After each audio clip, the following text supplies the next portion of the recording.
These past few days have been so cold, haven't they? It's the perfect weather to sit here together and listen to mysterious stories from all around the world. Hello, dear friends of the Paranormal M channel. Thank you for sending in so many chilling experiences. Don't forget to subscribe and turn on notifications so you won't miss more eerie stories to help you unwind after a long day. Now, get into bed, switch on your nightlight, and let's begin. Okay, I'm not totally sure how to start this without sounding dramatic, but there's been something with me for as long as I can remember.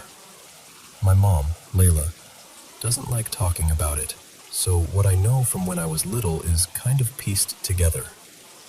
Apparently, as a toddler, I used to tell her I had friends in the house, or that I was seeing things that weren't there. She said I'd draw pictures of it, like over and over, and the second I'd hand them to her, she'd toss them. Not in front of me, but, you know, like she was trying to erase it. We moved when I was still pretty young, into a newer place, and for a while, everything went quiet. I almost forgot about it. Then when I was about 7 or 8, it happened again. Like, really happened. My bedroom looked straight out to the hallway, and you could also see the living room door from my bed. We live somewhere where earthquakes are common, so back then my parents wanted me sleeping with the bedroom door cracked open. In case we have to get to you fast, that kind of thing. One night I woke up and saw it. A huge black cat stepped out from the living room, way too big to be normal. It just stood there, watching me. Its eyes were this shiny, unnatural yellow, and its mouth was slightly open like it was smiling. Or maybe showing teeth. I could see the fangs. And then, right there in the hallway, it started to change. It stood up on 2 legs, like it was shrugging off the cat shape, and it turned into this tall, painfully skinny man. Except, man doesn't even feel like the right word. It was more like a shadow shaped like a person. No face, no features, just darkness. And those same yellow eyes. It walked into my room like it had every right to be there. Then it sat down on the end of my bed, facing me. I didn't scream. I didn't run. I did the only thing my little kid brain could think to do. I pulled the blanket over my face and stayed completely still. But I could feel the mattress dip. I could feel the weight at the end of the bed like someone was actually sitting there. Eventually, I fell asleep like that, and trapped under my own blanket. After that night, I basically couldn't sleep with the door open ever again. I didn't see it transform like that again, but it never fully went away. Over the years, it would show up during the worst parts of my life. When I was really depressed, like the kind of depressed where you start feeling haunted by your own thoughts. It was always there at the edge of my vision. Just a presence, a shape in the corner. Something watching without stepping fully into view. Sometimes I'd hear someone call my name from somewhere else in the house, or I'd hear footsteps coming up the stairs, deliberate, and they'd stop right outside my door like whoever it was just standing there, listening. When I moved away for college, I thought it would finally stop. New place, new life, new people. But it followed me. My partner at the time, Nico, started noticing things too. Not constantly, but enough that I couldn't pretend I was imagining everything. He'd hear the steps sometimes, or swear he heard someone speaking when we were alone. Then when my mental health started sliding again, it got worse. The lights would flick off, but only in the room I was in. Electronics would glitch or die like the energy got sucked out of them. Nico started seeing cabinet doors open by themselves, and once he said a glass shifted on the counter like someone had nudged it. When we broke up, weirdly, I still felt the presence, but it faded a little. And as my life stabilized, it became easier to ignore. I got used to it in this awful way, like you get used to living next to loud train tracks. You don't love it, but you stop jumping every time it happens. Then my sister moved out, and I was living alone again. I adopted this rescue puppy. His name was Miso. and he was tiny but fearless. And one day he started barking at my bedroom door. Not like normal puppy barking, like warning barking. Like, something is on the other side of this. My door was closed. Miso had his little body stiff, ears up, staring straight at the door like it was breathing. And I felt it, this rush of unease that turned into full-body fear. I didn't think. I just shouted. I screamed at whatever it was to leave, over and over, like I was trying to fill the apartment with my voice so there was no room for it. And it worked. The feeling eased. Miso stopped barking. After I calmed down, I did something that sounds ridiculous saying out loud. I sat on the floor in front of the door and I talked to it like it could hear me. I told it I knew it was the same presence from when I was a kid. I told it I didn't know what it was or what it wanted. But I also told it something else, something I hadn't really done before. I set rules. I said, "This room is off limits. Me and Miso are safe in here. You are not welcome in this space. You can exist in the apartment if you're going to, but not in here." And after that, things eased up. Miso got calmer. He still stared into corners sometimes, like dogs do, but the growling stopped. The barking stopped. And I started doing this strange thing, because I was alone and trying to heal, and I guess my brain needed someone to talk to. I talked to Miso, and sometimes I'd talk to myself. And slowly, without even noticing when it happened, I started talking to the presence too. Not like I expected answers. I didn't. It was more like narrating my life into the air. But then I noticed that when it showed up, it didn't feel as heavy. The shadows weren't as dark. It felt less threatening, almost watchful in a different way, like it shifted depending on the mood of the room. For a while, I even wondered, seriously, if it was some kind of guardian. Like it looked scary because that's the only shape it knew how to take, but maybe it wasn't there to hurt me. Still, I kept the boundary. The bedroom stays mine. Then about a year later, I was preparing to move back to my hometown. Miso was staying with my parents while I packed and sorted everything out at the apartment. I was doing better mentally, and honestly, I had stopped feeling the presence at all. Until one night. I was sitting in my room watching videos, half asleep, and suddenly my stomach dropped. That awful sinking feeling, like when you realize something is wrong before you even know what. I stared at my bedroom door, and this is the part that freaks me out the most, because it felt like I had to open it, like something was pulling on my brain, making it feel urgent. The pressure built until I was genuinely afraid that if I didn't open the door, something bad would happen to me. So I opened it. The hallway looked darker than it should have, even with moonlight coming in. The air felt thick, like it was holding its breath. I walked out toward the living room, and that's when I saw it. Tiny sparks spitting from an outlet near the couch. A cable had been chewed up, probably Miso earlier when he was still with me, and I had somehow never noticed. The outlet was malfunctioning, sparking hard enough that my couch was right there, close enough it could have caught. I unplugged everything, stopped it before it got worse, and the second it was handled, the apartment felt normal again. Bright again. Like whatever pressure had been pushing me evaporated. I went back to bed thinking, okay, that was weird, but at least I caught it. I laid there staring at the ceiling, trying to sleep, and then the fear came back. Something crawled, not on the floor, on the ceiling. I saw those yellow eyes in the upper corner of the room, sharp and clear, and the shape was wrong, too long, too many angles, limbs stretching like shadows pulled thin. It moved closer along the ceiling like a spider made of darkness. That time, it didn't feel curious. It didn't feel watchful. It felt like a warning. I managed to force my body to move, and I screamed at it, screamed until my throat hurt, that it wasn't welcome, that it couldn't come in here, that it needed to get out. And then, like flipping a switch, everything went back to normal. I called my mom, sobbing. She didn't ask questions. She just helped me breathe, helped me calm down, and we agreed I would leave the next day, and I wouldn't come back to that apartment alone, not unless my dog or someone from my family was with me.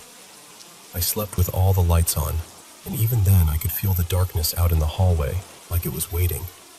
And ever since then, I haven't been able to stop wondering, did it force me to open the door to get me out into the living room on purpose? Was it tricking me? Or did it push me because the apartment was about to catch fire, and it was the only way to get my attention? Did it save me, or did it corner me? I moved back home after that, and for a while everything was fine, peaceful, normal. But lately, it's been creeping back in. Little things, like movement in the corner of the hallway, like the feeling that something is peeking around door frames just enough to remind me it's still there. And the worst part is, my mom has noticed it too. She's mentioned hearing footsteps on the stairs that stop outside my bedroom. She's mentioned seeing something shift in the hallway when no one else is awake. And I'm exhausted. I'm not even screaming terrified anymore. I'm just tired of living with a question mark in the corner of every room. I want to know what it is. I want to know why it attached itself to me, how it started, what it wants, if it wants anything. When I try to ask my mom, she shuts down. She tells me not to engage, not to talk to it, not to invite it in. But after all these years, it feels like ignoring it doesn't make it disappear. It just makes it quieter. And I don't know how much longer I can live with quiet footsteps and yellow eyes that only show up when I'm most vulnerable.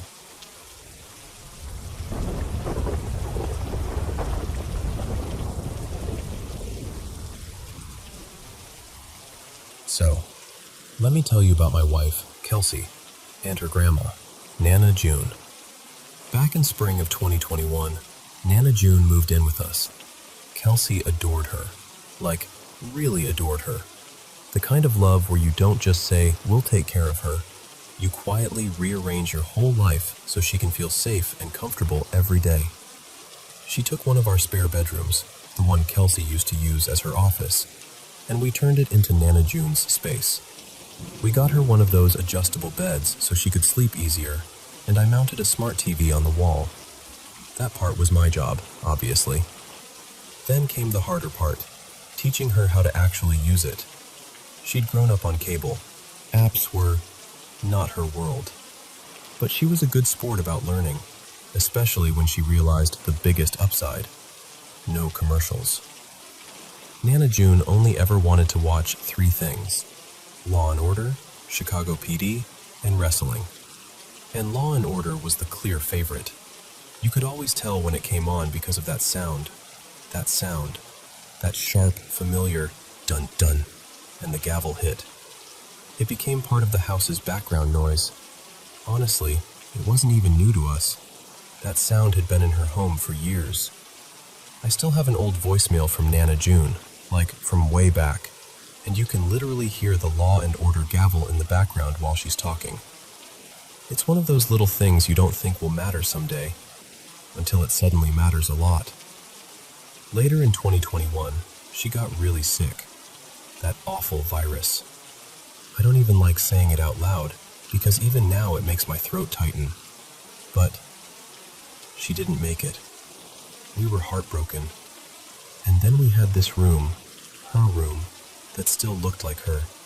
The bed, the TV, everything.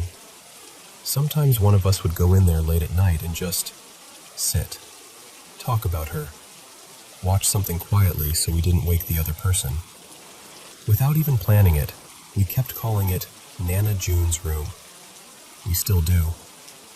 About a month after she passed, the first strange thing happened. I was up late in Nana June's room getting ready for a New Year's weekend camping trip. I was excited, so I was doing that restless late-night organizing, spreading gear out, sorting it into packs, making sure I had everything. I had a survival show on in the background, something like Survivor Man or Dual Survival, just noise while I worked. At one point, I was down on the floor, and I remember thinking, actually saying to myself, man, It's hot in here. I wiped sweat off my forehead, and right then, I heard the click, like an actual wall switch being flipped. And immediately the ceiling fan kicked on, blades spinning, air moving, that sudden rush of cool breeze like the room had decided to take care of me. And here's the part that surprises people. I wasn't scared. My first thought wasn't ghost or haunting or anything dramatic. My first thought was, Nana June turned the fan on for me. Now, my brain, my skeptical, technical brain, tried to clean it up into something reasonable. Maybe the switch was loose. Maybe it was sitting right on the edge between off and on, and the plastic or metal shifted because of temperature. Materials expand and contract. That's real. That happens. But still, I said out loud, without thinking, "Thanks, Nana June." And I slept in there that night like it was nothing. After that, sometimes I'd use that bed just to relax, play a game on my Switch with the TV on, unwind, whatever. The room felt quiet, familiar, almost watched over. Then a couple months later, something happened to Kelsey. She tries the remote. Nothing. She presses the power button again. Nothing. Now she's annoyed, thinking the batteries died. She keeps clicking it, frustrated, half asleep, and then suddenly, the TV screen flashes brighter and, super loud, the room fills with dun-dun, that Law and Order sound, clear as day, like someone hit play on it on purpose. And immediately after that sound, the TV shuts off by itself. The whole room goes dark. And Kelsey, this is the part that gets me. She doesn't panic. She doesn't run out of the room. She just kind of pauses, then rolls over and goes right back to sleep. The next morning she tells me, and it's like something inside me clicks into place, because it didn't feel like a random glitch anymore. It felt personal, like a little signature, like the only way Nana June would ever announce herself. And look, I'm not a spooky story person. I'm a very logical, skeptical guy. I've worked with tech for years, software, hardware, audio-video systems. I'm the kind of person who clears caches compulsively. I unplug things. I test things. I troubleshoot things until the mystery is dead. So, could it have been some weird audio buffer in the TV? Some leftover clip stuck in memory? I mean, maybe. But it doesn't make sense. Not really. We hadn't watched Law and Order on any TV since she passed. That TV has been powered down, unplugged, used for different shows, different apps, games, everything. If there was a leftover audio ghost in the machine, it had a million chances to show up in a random way. But it didn't. It showed up at the exact moment it would mean something. Like a message. Like a nudge. Like someone saying, "Hey, I'm still here. I'm okay." And honestly, however you explain it, the only way it feels is this. Nana June just wanted to say hi.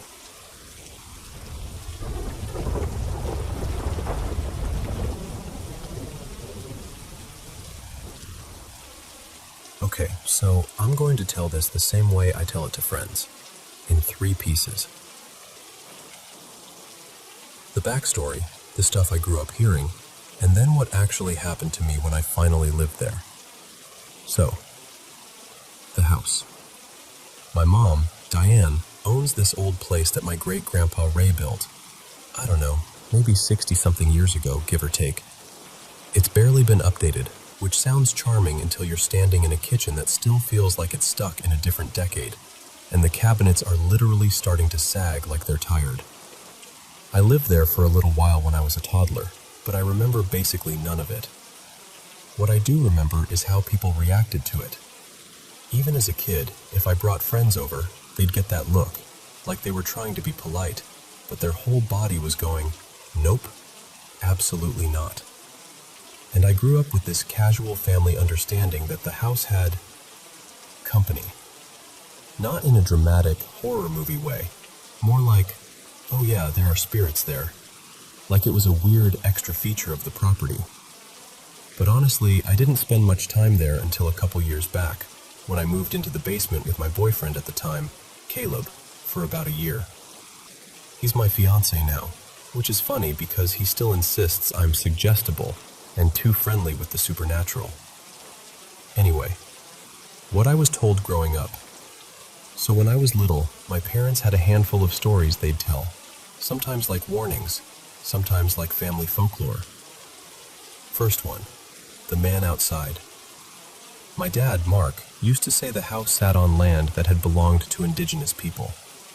We never actually verified any of that. It's possible based on the area, but no one ever dug into it properly. Still, my dad would swear he occasionally saw a man outside the house dressed in traditional regalia. Not scary, not threatening, more like watchful. My dad described the feeling as steady, even comforting. Like the presence wasn't there to bother anyone, just be there. Second one, the cat. Before I was born, my mom had this orange cat named Mango. She rescued him, and back then he was mostly an outdoor cat because that was just what people did. He died in a really upsetting way involving a neighbor, and I won't go into details, but it was the kind of death that sticks to you, especially if you love the animal. After Mango was gone, my mom would say she still heard him sometimes. Little sounds. A brush against a leg when no one was there. And my dad once said he felt a cat walk across the bed at night. Slow, deliberate steps. Except there was no cat. But the strangest Mango thing was this. Years later, my mom was repainting a room that was eventually going to become my playroom. She paints one whole wall, fresh and clean, then steps out for a bit. When she comes back, she swears on her life. The entire newly painted wall is covered in orange cat hair. Like someone took a brush and just threw it across the wet paint. And that room, by the way, was always the one that felt the weirdest. Third one, the playroom. That room had its own energy. It was always cold, like the temperature dropped the second you stepped through the door. Maybe it was bad insulation. Maybe it was the fact that every repair in that house was a figure it out as you go kind of situation. But still, it felt wrong in a way I can't totally explain. My mom claimed she'd seen shadowy figures pass by the doorway, like movement that didn't belong to anyone in the house. And toys with batteries, especially talking toys, would activate on their own. Now sure, toys glitch. But my mom was obsessive about switching them off before bed. She always was. So the fact that they were both on, both reacting, in the middle of the night, in that room, it freaked her out. What happened to me? Here's the part people expect to be the big reveal, and I always have to disappoint them a little. I never saw a man in ceremonial clothing. I never saw an orange cat. I never saw a shadow figure move across a doorway. What I did have, though, was this persistent feeling that I wasn't alone, even when I definitely was. And there are 3 moments that still stick with me because they were just odd in a way that didn't match the normal house noises. 1. The swoosh. This is the smallest one, but it's hard to describe without sounding like I'm reaching. I was sitting on the bed in the basement bedroom, and Caleb was in the bathroom 1 room over. Shared wall, close enough that you can hear little movements. And I felt him come into the room. Like, not emotionally, physically. I heard the soft footstep sounds, and I felt that subtle shift in the air, that someone just entered swoosh. I looked up fully expecting to see him. Nothing. And then I heard him still moving around in the bathroom. He hadn't left. He hadn't opened the door. It was like the house performed the idea of him walking in. 2. The front door. The house was kind of falling apart in that charming but annoying way. The front door in particular was a nightmare. It stuck constantly because of this janky DIY weather stripping, and the knob was loose enough that it sometimes wouldn't catch properly. The key would turn and do nothing. And because of a few circumstances I won't get into, we basically had to use that door. So I started doing this thing, half joking, half sincere, where I'd greet whatever might be there. Like, "Hi, okay, it's me." And then I'd say, out loud, "Can you let me in?" Or, "Please don't make this hard today." Tell me why it worked. Not every time, but often enough that I noticed a pattern. I'd ask, I'd fiddle with the key, and suddenly it would give in like it had just decided to cooperate. Caleb hated it because he didn't want to encourage me, but I also know he secretly got freaked out when it worked too smoothly. And honestly, part of me did it because if something was there, the thought of it being ignored for decades felt sad. Like, imagine being stuck in a place and nobody even acknowledges you. So I'd say hello, just in case. 3. The giggle. This one is the cleanest, most straightforward moment, and it still gives me chills. One night, Caleb and I were watching a movie. Nothing creepy, just normal background noise, and we both heard a little kid giggle. Not a laugh track, not muffled dialogue, a clear, quick, playful giggle, like a child standing a few feet away trying not to be noticed. I immediately went, "Did you hear that?" And Caleb, without even looking away at first, goes, "Yeah, it was in the movie." So I paused it, rewound, played the exact moment again.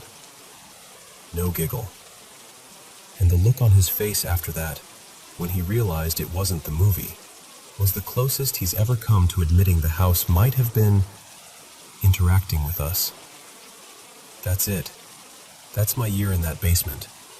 Nothing huge, nothing cinematic. Just enough little moments, quiet and strange and perfectly timed, to make you feel like the house was listening back.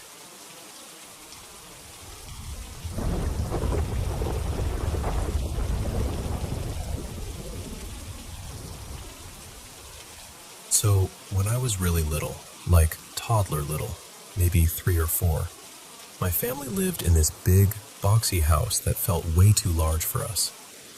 It was just me, my 2 older sisters, Nora and Callie, and my parents, Megan and Dave. And I know this is going to sound dramatic, but that house always felt off, like it didn't want to be lived in. There were small things at first, the kind of stuff adults try to shrug off. My dad would tell my mom he heard footsteps upstairs when he was completely alone. My mom joked that the place was cursed with mess, but she also swore that no matter how much she cleaned, it never stayed clean. Things vanished constantly.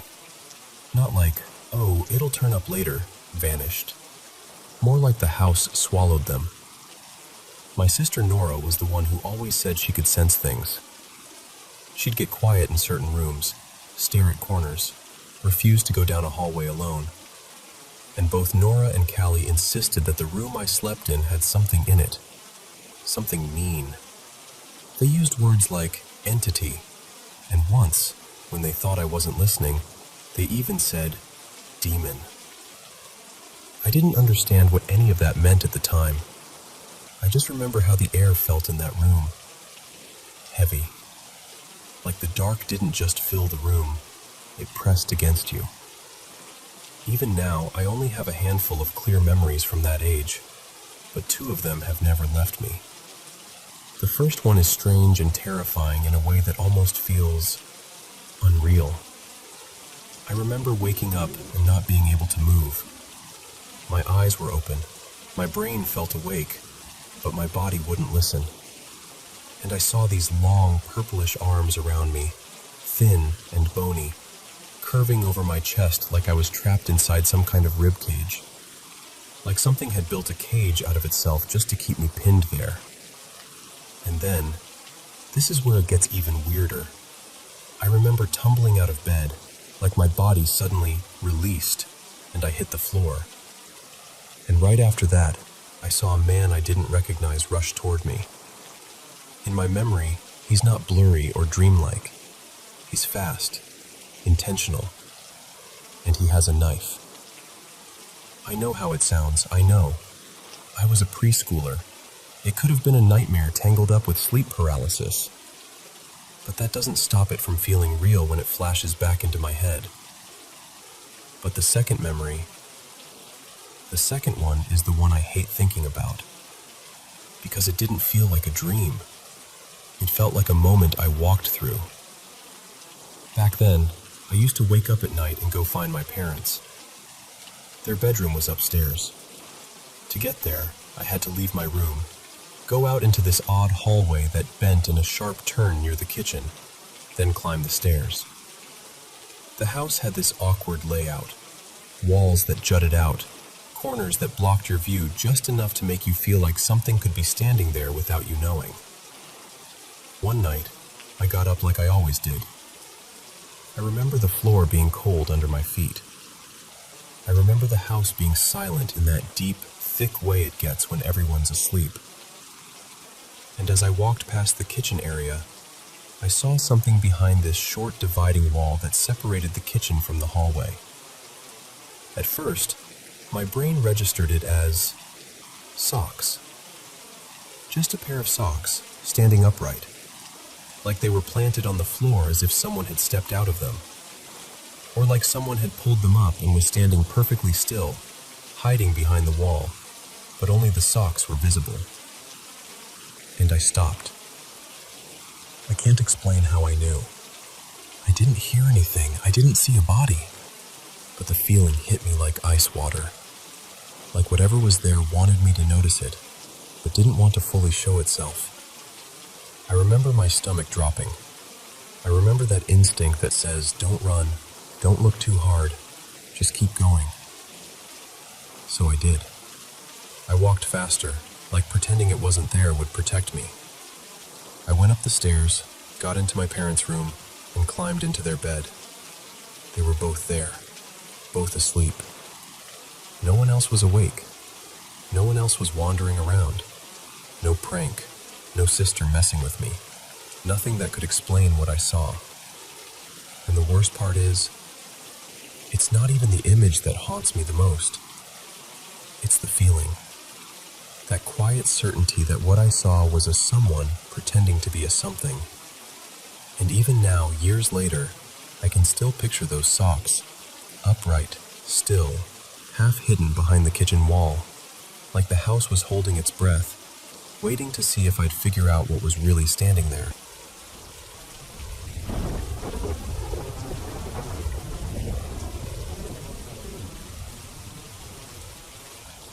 So this happened when I was about 15, which feels like a whole lifetime ago now. I'm a little fuzzy on the exact sequence of events, so I might miss a detail or two.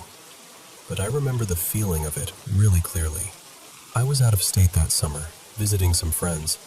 I'll call them Mia and Jordan. And they invited me to this one-night summer thing at their church. It was meant to be fun. There were games outside, some kind of goofy contest. I think it was a pie-eating contest. Or maybe it was watermelon. Honestly, I'm not totally sure. And then everyone went inside for a short talk afterward. Back then, I was still Christian. My relationship with faith has changed a lot since. I've gone through seasons where I stepped away completely, and seasons where I circled back. These days, I'm careful with it. Open, but also aware I'm carrying some religious trauma, so I don't force certainty anymore. I just try to be honest about where I'm at. And at that point in my life, honesty would have sounded like I was not okay. I was living with my mom, and it was abusive. It was one of those situations where you learn how to shrink yourself so you don't set anything off, and you start living in your own head because it feels safer than being fully present. I remember walking around before the service, people laughing, talking, doing normal summer stuff, and I was physically there, but mentally I was somewhere dark, just spiraling, ruminating. That heavy, sinking kind of thinking where everything feels pointless and permanent. So we sit down for the talk, and I'm still barely listening. The speaker was a young guy, I'll call him Caleb, and he started talking about the difference between knowledge and wisdom. And I remember one line because it was so specific. He said something like, "Knowledge is knowing what a box is. Wisdom is knowing what belongs inside it." Something along those lines. I remember thinking, okay, sure, that's fine. And then I drifted again. And then, this is where it gets weird. Caleb starts describing a scenario, and at first it's just relatable in a general way. Like, yeah, lots of people go through hard stuff, you know? But then it gets more specific, and suddenly my brain snaps awake because I'm sitting there thinking, wait, that's my life. That is literally what's happening to me right now. It wasn't just similar in a vague, inspirational way. It felt uncomfortably close, like someone had been reading pages out of my journal. And then he shifted into this other part of the message, and I swear to you, it felt like he was answering thoughts I'd been having earlier that day. Not just the theme of them, the exact shape of them. Like my mind would throw up a sentence, and then a moment later he'd say something that felt like a reply. My heart started pounding. I remember thinking, what the hell is happening? Is this a coincidence? Did someone tell him something? How would anyone even know? And then he stopped pacing around the stage and said, really firmly, like he was talking to one person, "Go to someone you trust." He said it again. Go to someone you trust. And again, over and over, like he was underlining it with his whole voice. And I just broke, quietly but completely. Tears started running down my face, and I was trying so hard to hide it because I felt embarrassed. Like I was being dramatic, like everyone would turn and look and know something was wrong with me. And then, I'll never forget this part. He kind of cut himself off mid-thought, like he surprised himself, and he said something like, "I don't even know why I'm saying this right now." And I remember feeling cold all over, because that was the exact moment it stopped feeling like a normal speech. It felt like something was happening through him, or like the room had narrowed down to just me and that one sentence. Go to someone you trust. That night ended, and I don't remember much else. I remember leaving, and the air outside feeling different than when I walked in, like I'd been underwater and suddenly surfaced. The next day, Mia and Jordan asked me how it was. They told me Caleb had apparently noticed me and thought I didn't like the service. And I tried to answer casually. I tried to play it off. But the second I opened my mouth, I started crying again. Not loud, not dramatic, just tears I couldn't stop. And I remember saying really quickly, avoiding the whole truth, "No, it was good. It was really good." Because how do you explain it without sounding insane?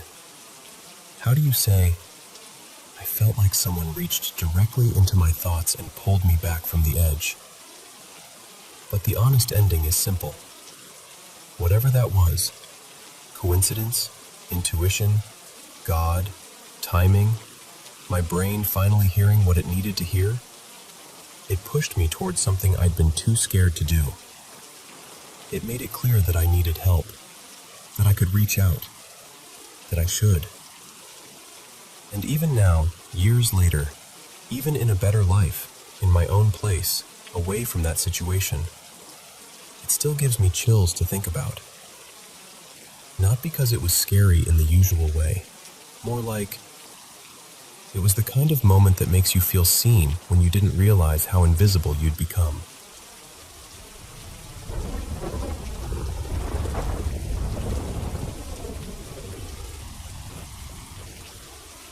Okay, so this happened about a year and a half ago, and I still get that weird, tight feeling in my chest when I think about it.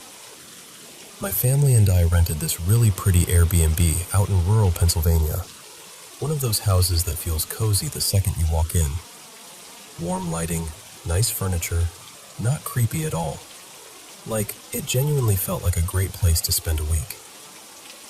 There are 7 of us total. My mom and dad, me, my brother, and 4 sisters. 2 of my sisters are younger, and the rest of us are in our 20s. The sleeping setup was kind of spread out. My parents took a bedroom on the main floor. The 2 younger girls were upstairs, and then the basement, finished, carpeted, totally normal, was for the older kids. My brother had his own room down there, and I shared another basement bedroom with my older sister Tessa. So, first night. I cannot sleep. I'm tossing around, staring at the ceiling, the whole thing. And when I finally do fall asleep, I start having this dream. Except it doesn't feel like a dream, you know? It feels like I'm trapped in it. In the dream, I keep waking up, and every time I look at the clock, it says 2:12 a.m. Every single time. And then this woman, like this shadowy, frantic-looking woman, comes rushing at me. She's wearing this pale dress. Her hair is long and black and all messed up, and she's holding a lamp like she's going to swing it at my head. And the worst part is, it loops. I wake up. It's 2:12. She charges at me. I panic. Then I wake up again, and it's 2:12 again. Over and over and over. Each time I'm crying harder, screaming harder, and I can't break out of it. When I finally actually wake up for real, I'm full-on sobbing.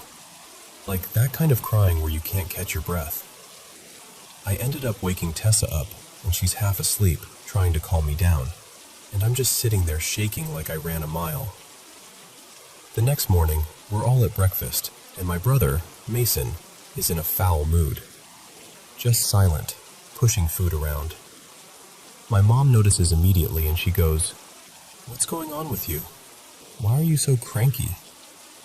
And Mason looks up and goes, completely serious, "I had a really bad dream." And I'm already frozen because I can feel where this is going. He goes, "There was this creepy woman and she kept attacking me. Like, she wouldn't stop." I swear the air in the room changed. Tessa and I just stared at him. Tessa actually thought Mason and I were messing with her, like we planned some dumb prank. She starts accusing us, and my mom gets irritated because my 2 younger sisters are at the table, listening with big eyes. My mom's like, "Stop it. Don't scare your sisters. There's no such thing as ghosts." And literally, right then, the basement door slams shut. Not a gentle close, not a drafty little click. A slam so hard everyone jumped. And here's what got me. That door was in the middle of the house. No windows open, no breeze, nothing. My mom does that thing where she immediately tries to rationalize it. She's like, "Okay, coincidence. It's an old house. Doors move." But nobody was laughing anymore. Not even a little. We left for the day, went out, did normal stuff, tried to shake it off, and when we came back, the front door was standing open. Not unlocked, open. And then we notice other things. Interior doors open too, like all around the house. Even drawers and cabinets in the kitchen were pulled out like someone had been rummaging. My dad called the police. They actually came and searched the house, every room, upstairs, basement, closets, everything. No one was there. That night, I'm trying to pretend everything is normal, but the energy is just heavy, like the house is holding its breath. Then at some point, Tessa shakes me awake and she is sobbing, like ugly crying. She's gripping my arm so tight it hurt, and she keeps saying, "Please make it stop. Please, just tell me you're real. Tell me you're real." And I'm like, "Tessa, what are you talking about?" Because she's freaking me out so bad. And she tells me she had the same dream. The woman, the attacking, the looping, the waking up and it being the same time. At that point, we were beyond spooked. We're adults, but we were genuinely scared. So the next night, the 3 of us, me, Tessa, and Mason, sleep in Mason's room together. 3 grown people, in our 20s, huddled up like kids at a sleepover. That's how freaked out we were. My parents were annoyed. They thought we were feeding off each other and being dramatic. And honestly, I tried to lighten the mood because I didn't know what else to do. I was joking with my siblings like, "Fine, I'll talk to the ghost." And I'm whispering into the air like an idiot going, "Hey, ghost, if you're confused and you need something, you gotta take it up with my mom, okay? She's the manager." We laughed, nervous laughter, but it broke the tension a little. Until that night. Around 3 a.m., we hear screaming upstairs. Real screaming. We run out into the hallway, and my mom is losing it. Like, shaking, yelling, frantic. She's shouting at my dad, accusing him of messing with her, saying, "This isn't funny. Stop, stop." My dad is half awake, totally confused, like, "What are you talking about? I didn't do anything." And my mom, who had been rolling her eyes at all of us, looked genuinely terrified. Not annoyed, not skeptical, terrified. She wouldn't even fully explain what happened. She just kept saying something like, "I know what I saw," and "I'm not doing this," and "We're leaving." And she meant it. The next morning, she made us pack. Immediately. We had days left on the reservation, no refund, nothing. My dad was trying to reason with her, like, "We can't just..." And she didn't care. She was done. We left that house and never went back. My parents even bought last-minute tickets home because my mom refused to stay one more night anywhere near that place. And to this day, I still don't know exactly what my mom saw. She's never described it in detail, just that it scared her enough that she didn't care about money, plans, anything. And my siblings still blame me. They're like, "You 100% invited something in when you started joking around." Which, listen, I know how ridiculous that sounds. I do. If someone told me this story, I'd probably be like, "Sure, okay." But I swear to you, it happened. And I still catch myself thinking about that dream. The clock, 2:12, and that woman rushing at me like she's been waiting. And I don't really know what I believe. I just know what we experienced.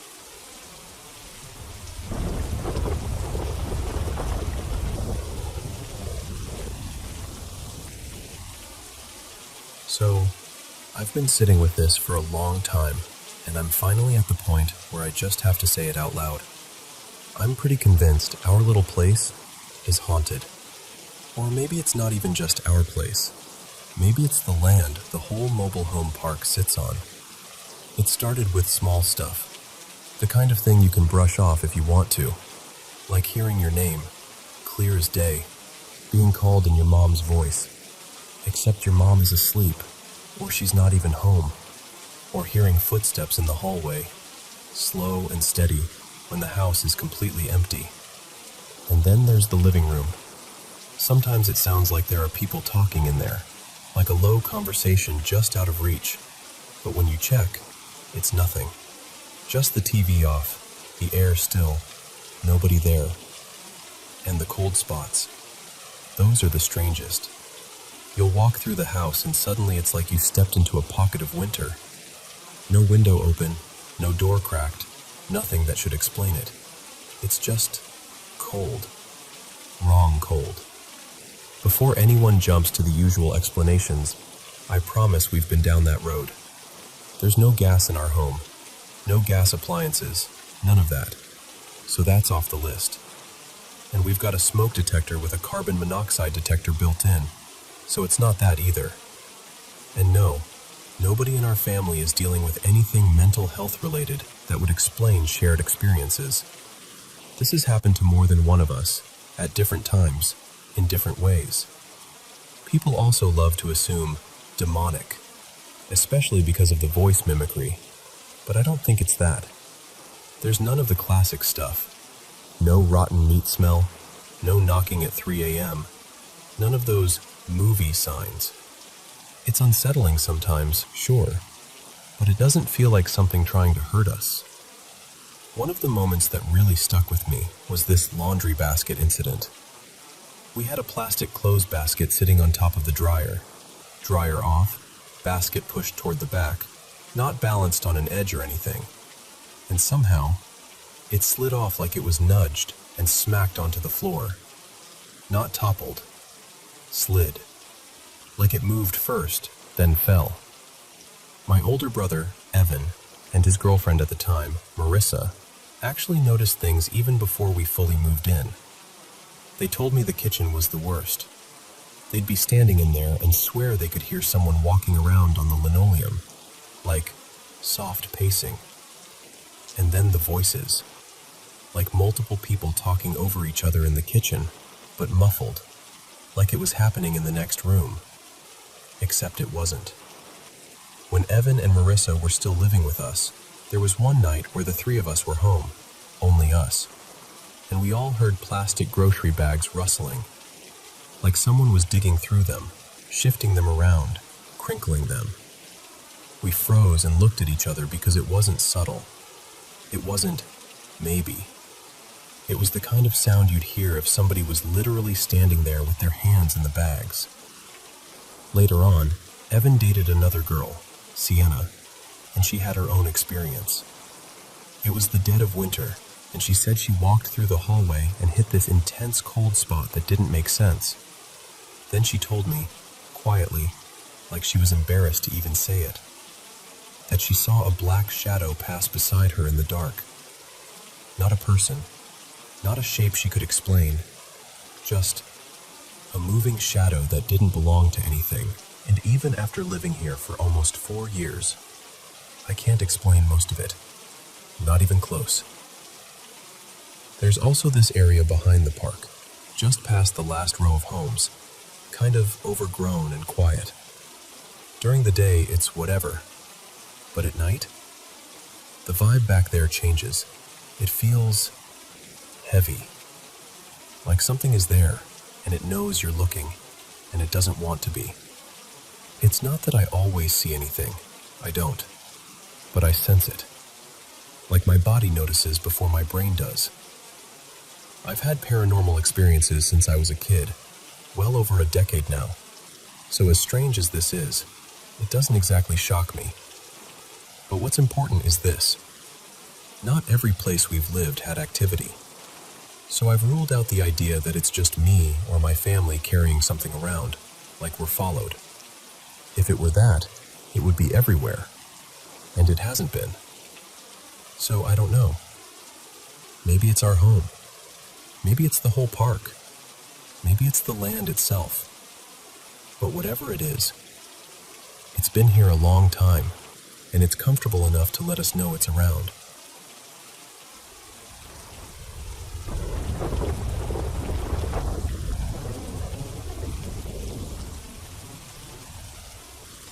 So picture this. I'm spending one night alone at this little hotel off the highway. Nothing fancy, just one of those places you stay when you're passing through. My brother Evan drove me there, but he didn't come inside with me or anything. He dropped me at the front entrance. We said our goodbyes, and that was it. He didn't even know my room number. I get settled in, kick my shoes off, turn on some random TV show for background noise, just trying to relax. Then at about 9:40 p.m., the room phone rings. And it's weird, because who's calling a hotel room that late? My first thought is, maybe the front desk needs something? So I pick it up and go, "Hello?" Nothing. I pause. I listen. And I swear I hear something. Like faint breathing. Not loud, not obvious. Just enough to make my skin go a little tight. I say, "Hello?" again. Still nothing. So I hang up, telling myself it's probably just a glitch. But not even 10 minutes later, the phone rings again. Now I'm sitting up straighter. I pick it up. "Hello? Hi. Hello?" I say it a few times, trying to sound normal even though my heart's starting to thump. Again, silence.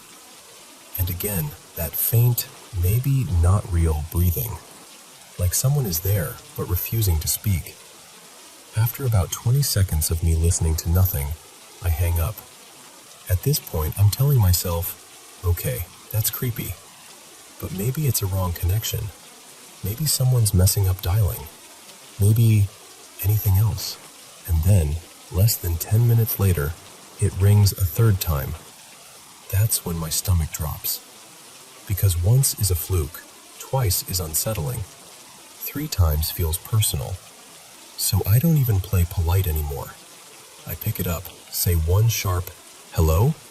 And when I get the same dead air, I hang up and immediately unplug the room phone from the wall. I just stare at it for a second after I unplug it, like it might ring anyway. Then I call the front desk from my cell. A woman answers. She sounds tired but kind. I tell her, "Hi, I'm so sorry, but this is going to sound strange. The room phone has rang 3 times, and every time there's just silence. Maybe breathing? It's freaking me out." She pauses like she's taking me seriously, which I appreciate. Then she says, "No one has called asking to be connected to your room, but if it happens again, we can move you to a different room." I tell her I unplugged the phone for the night. She's like, "That's fine. And honestly, if we needed something, we would have just called your cell phone." And that should have made me feel better. But it didn't. Because here's the thing. To call a room phone, someone would usually have to go through the front desk, right? Like they'd have to ask to be connected. And nobody knew my room number. Not even my brother. I hadn't told anyone. I hadn't even posted anything. I hadn't talked to anyone at the hotel besides the person who checked me in. And I didn't think the front desk worker was messing with me either. In the background of her call, I could hear how quiet it was.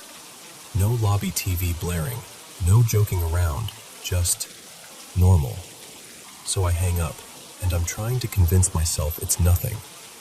But I'm also sitting there in this room with the unplugged phone on the nightstand, like it's some kind of cursed object. And I'll be honest, I spent the next hour half watching the TV and half waiting. Every tiny sound, the air conditioner clicking, footsteps in the hallway, had me holding my breath like, is this it? Is something about to happen? Nothing did. I made it through the night. But I still can't explain it, not in a way that actually makes sense. And the worst part is, it didn't feel like a prank. It felt like someone, or something, was just there. Have you ever had anything like that happen? Like a phone call that wasn't a wrong number, wasn't the front desk, wasn't anyone you know, but still felt weirdly intentional.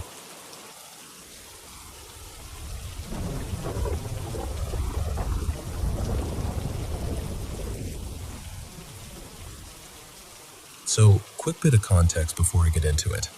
I wasn't the one in the hospital. My younger sister, Marissa, was. She'd had a couple scary seizures and ended up in the ICU for monitoring. She's completely okay now, but back then, it was one of those nights where everything feels heavy, you know? It was around midnight, and this was back when hospitals still had those chunky old box TVs mounted way up in the corner, like the kind that hummed even when the volume was low. My parents were back in Marissa's room with her, because only 2 people were allowed in at a time. So I was stuck in this tiny waiting area right outside the ICU corridor, trying to pretend I wasn't worried by watching whatever late-night show was on. The waiting room door faced straight down the hallway. At the end, the hall split, left or right, and it was one of those sterile, quiet hospital hallways that feels too long even when it's not. I'm sitting there watching TV when I catch movement out of the corner of my eye. At first I ignored it because, hospitals are full of motion. Nurses, carts, people shifting, lights flickering. Your brain fills in blanks all the time. But then it happens again. So I turn my head and just watch the end of the hallway. And that's when I see him. It looked like a little boy, maybe 5, 6 at the absolute oldest. He was small, like kid small, and he was moving, fast, almost like he was playing a game. He He ran from one side of the hallway to the other, like back and forth, like he was chasing something only he could see.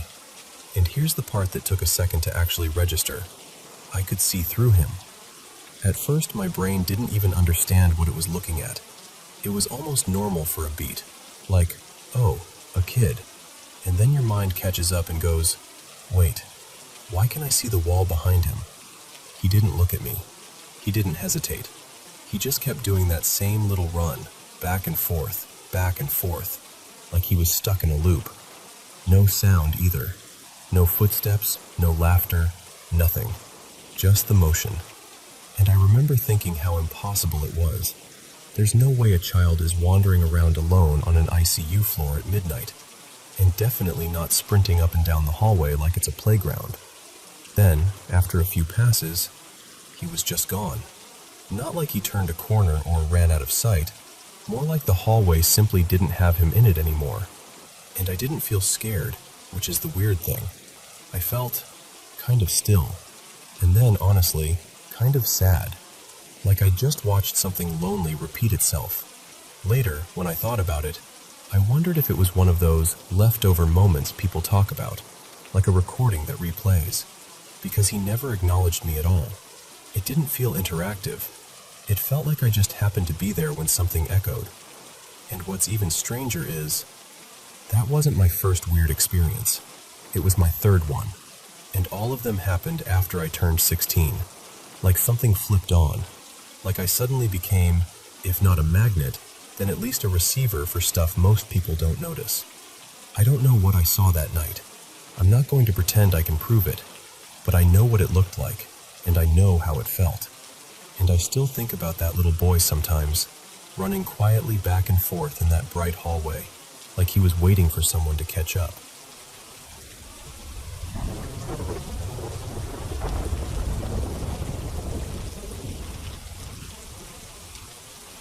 Okay, so a little background so you can picture it. My mom, Marianne, was recovering from a knee surgery, and she was resting in the bedroom she shares with my stepdad, Caleb. Caleb was at work that day, so it was just the two of us in the house. I kept my bedroom door cracked open on purpose, just so I could hear her if she called for me or needed anything. Out in the kitchen, there was this small delivery box on the counter. Not huge, but not empty either. It had a couple random things inside, so it had some weight to it. Like, it wasn't the kind of box that's going to scoot around because of a breeze or vibration. It would take an actual shove to move it. Earlier, I'd been playing Dead by Daylight with my headset on. I finished a match, took the headset off, and started mindlessly scrolling on my phone for a bit. I think it was Instagram, just zoning out and letting my brain cool down. The house was quiet, except the TV in the living room playing softly in the background. No fans running, no windows open, nothing like that. Just still. And then I heard it. Not a vague little bump, I mean the clear, unmistakable sound of cardboard sliding across the counter.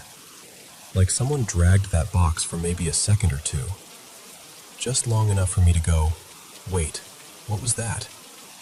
At first, I kind of froze because my brain had to catch up. I literally had that moment where you replay it in your head like, did I seriously just hear a box move? And then the obvious thought hit me. There's nobody in the kitchen. My mom was in bed. I was in my room. Caleb wasn't home. And I'll be honest, I didn't go check. I just sat there, staring at my phone, suddenly way more aware of how quiet everything was. I wasn't terrified or anything. It was more like this prickly, uneasy feeling. Like being caught off guard when you thought you were completely alone. After a minute, I told myself, nope, not today. And I went right back to gaming, like if I ignored it hard enough, it would stop being real. Later on, when I finally did peek out, the box was sitting exactly where I remembered it being. Same spot, like nothing ever happened. Which almost made it worse, because then I couldn't even blame it on me bumping the counter earlier or something. And here's the thing, I've had little weird moments before. Like this one time, a while back, the smoke detector chirped and went off just after midnight for no reason, and then stopped. No low battery, no smoke, nothing. It felt mischievous, like something wanted a reaction. So yeah, if you ask me, I don't know what moved that box, but it sure felt like something decided to mess with me. Just a little. Just enough to make me notice.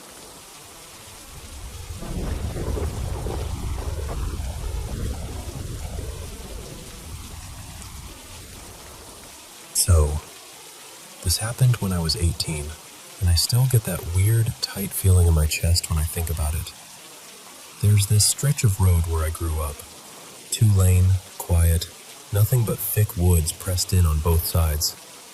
People have whispered about it for years. The story changes depending on who's telling it, but the version I always heard was that a school bus wrecked out there back in the late 70s or early 80s. A bunch of kids. Tragic. Awful. And then, like people do, folks turned it into a dare. They'd say, drive it heading west. Stop in the middle of the trees. Flick your headlights off and on a few times. Then keep going like nothing happened. And if the road liked you, or didn't, you'd see a single light fall in behind you and follow you until you hit the end of the woods, where it would whip off into the trees like it got yanked away. Now, I'd already had a couple of strange experiences in my life, so I wasn't exactly a full-blown skeptic. But I didn't buy that story. It sounded too clean, too much like something teenagers repeat because they want it to be true. Anyway, it was late, past 1 a.m. I was riding up front with my cousin Marin and my older brother Eli. The kids were with us too, knocked out in the back, all curled up and breathing soft, the way they do when they're completely gone. We'd been out of town and stopped at the last gas station before the highway split. Bright fluorescent lights, stale coffee smell, the whole thing. And here's the part that still bugs me. As we pulled out of that gas station, I suddenly felt this urge, like a nudge, to tell them about that road. It wasn't even a conversation we were already having. I just brought it up. Like my mouth decided before my brain did. Marin laughed. Eli rolled his eyes. And then, because the kids were asleep and we were all wide awake, we decided to take the detour. Just to see, you know? That was the excuse. We turned onto the road and almost immediately realized we were facing the wrong direction for the rules. So we drove down to the intersection, flipped around, and headed the other way. I remember Eli slowing to a crawl, the headlights washing over the trees like searchlights. We stopped in the middle, where the woods felt the thickest, where the road felt like it narrowed even though it didn't, and Eli flicked the headlights 3 times.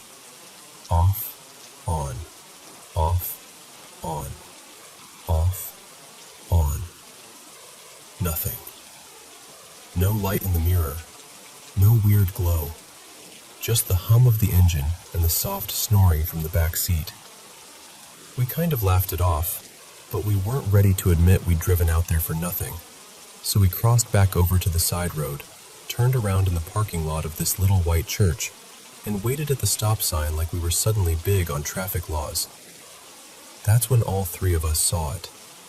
Halfway down the road, straight ahead, near the tree line, there were 2 eyes. Not reflective deer eyes. Not a your headlights hit an animal and it glints kind of thing. These were red, like ember red, glowing. And they were at about the height a deer's eyes would be, which somehow made it worse, because deer don't do that. Not like that. We just froze.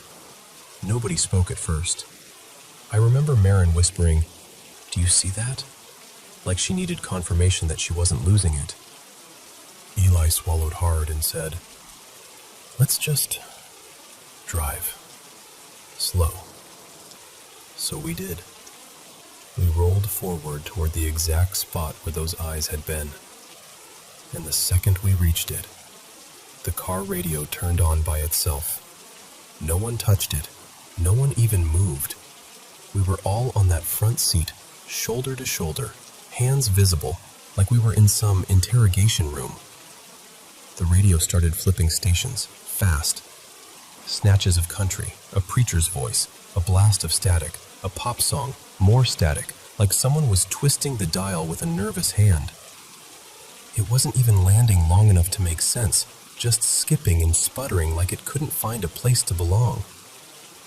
That radio never did that before. It never did it after. We drove to the end of the road, turned left, and headed toward the highway home. By then, nobody was laughing anymore. The air in the car felt heavy, like the inside of a storm cloud. Once we hit the highway, everything should have felt normal again. It was summer, so the view was wide, no tall crops, no thick fog. You could see headlights coming from a long way off. And that's why what happened next still doesn't sit right with me. We'd barely gotten settled into the right lane when this black semi came roaring up behind us out of nowhere, like it had appeared in the space between one heartbeat and the next. It had lights everywhere, not just the usual headlights. There were rows of bright amber lights along the side. Except it didn't have a trailer. Just the cab. A huge, dark shape with too many glowing points, closing the distance fast. Eli sped up. 65, still gaining. 75, still gaining. I remember looking into the rearview mirror and feeling my stomach drop, because it didn't feel like a normal truck coming up behind you. It felt intentional, like it was chasing. Eli hit 80, knuckles white on the wheel, and finally we got to our turnoff, this back road that cut toward town. He took it hard, swung us onto it, and immediately slammed the brakes. We all sat there for half a second, listening to the kids breathing in the back, waiting to hear the semi rumble past. Nothing.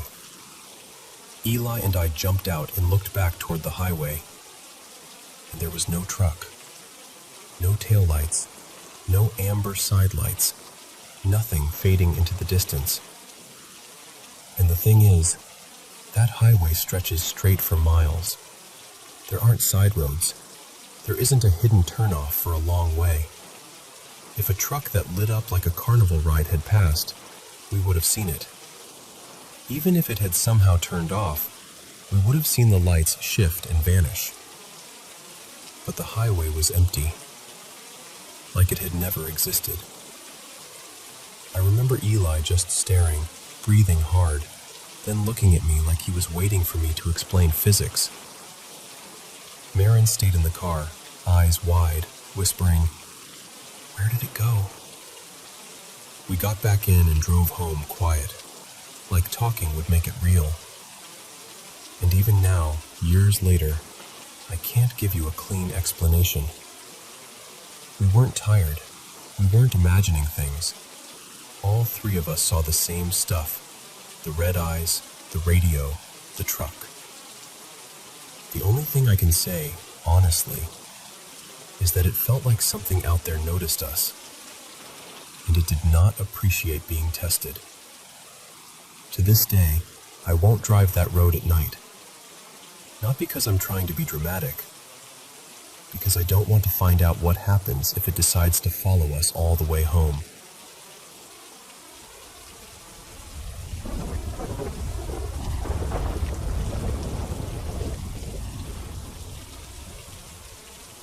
So, I've sat on this story for a long time, and I still don't tell it lightly. This happened about 7 years back, maybe closer to 8. My mom, my stepdad, and I were going through a rough stretch, and for most of the summer, spilling into early fall, we ended up living at this state campground. Not for a weekend, not for a vacation, like living there. Our campsite was toward the front, where it was a little more open, but pretty much everywhere else was woods. Thick trees, shadows that felt deeper at night, that kind of place. I had my own small tent, just big enough for me, my sleeping bag, and this little portable TV I'd watch to calm down at night. And leading up to the thing that happened, there was this sound. Almost every night, we'd hear something out in the trees, behind us, sometimes off to the right, sometimes across the little campground road. It wasn't constant, but it was enough that we started expecting it. It would scream or yell, loud enough to make the hair on your arms stand up. And before you say owl, I thought that too. I went down a rabbit hole. I listened to every owl call I could find. Barred owl, great horned, screech owl, everything. This wasn't that. It also wasn't the classic whoop people always talk about. It sounded bigger, rougher, like something trying to push sound out of a chest that didn't belong to a deer or a bird. By the time this happened, camping season was winding down. Most people were gone. There were still a handful of campers way off on the far end, and a couple spots tucked deeper in the back, but near us, it felt almost abandoned, quiet in that unsettling way. The night before my encounter, my stepdad, his name's Glenn, sat straight up in his sleeping bag and swore he heard someone messing with the cooler outside their tent. Like the lid opening, a little rummaging, that soft clink of ice shifting. He even whispered my name through the tent wall like, "Are you awake?" But I was out. Next morning we checked. Nothing missing. Not the snacks, not the drinks, not even the meat we kept buried at the bottom. And that stuck with us, because if it was a person snooping, why wouldn't they take something? Then came the next night. I remember I was sitting in my tent watching some movie I didn't even care about, just needed the noise. The glow of the screen made the tent feel less dark, like it put a little bubble around me. And then I heard footsteps. Not loud stomping, more like careful steps. Close enough that my stomach instantly tightened. I paused the movie and muted the TV so fast I almost knocked it over. I listened, and I heard the cooler. The lid opened. Ice shifted. Something moved around inside for a few seconds, like a hand feeling through it. Not frantic, just curious. Then the lid closed. My heart was pounding so hard I swear it was shaking my ribs. And then the steps moved away from the cooler and came straight toward my tent. I remember thinking, please just keep walking. Please just keep walking. But it didn't. It stopped right beside me. And then, this is the part that still makes my throat go tight. It pressed a hand against the side of my tent. Not a little tap, not a poke. It pushed in, like it wanted to feel what was inside. The fabric bowed inward, and the shape of the hand became clear. Palm, thick fingers, the whole outline. And because the TV had been on, there was still enough light inside the tent that I could see the color through the fabric. Dark, like a deep brown. The hand stayed there for maybe 5 seconds, just long enough to feel like a full minute. Then it slowly pulled away, and the footsteps backed off, and walked away into the dark, like it had never been there at all. No running, no laughing, no whispering, just gone. I didn't sleep, not really. I lay there listening for another hour, maybe more, expecting it to come back. But it didn't. The next day, I didn't even think to look for footprints.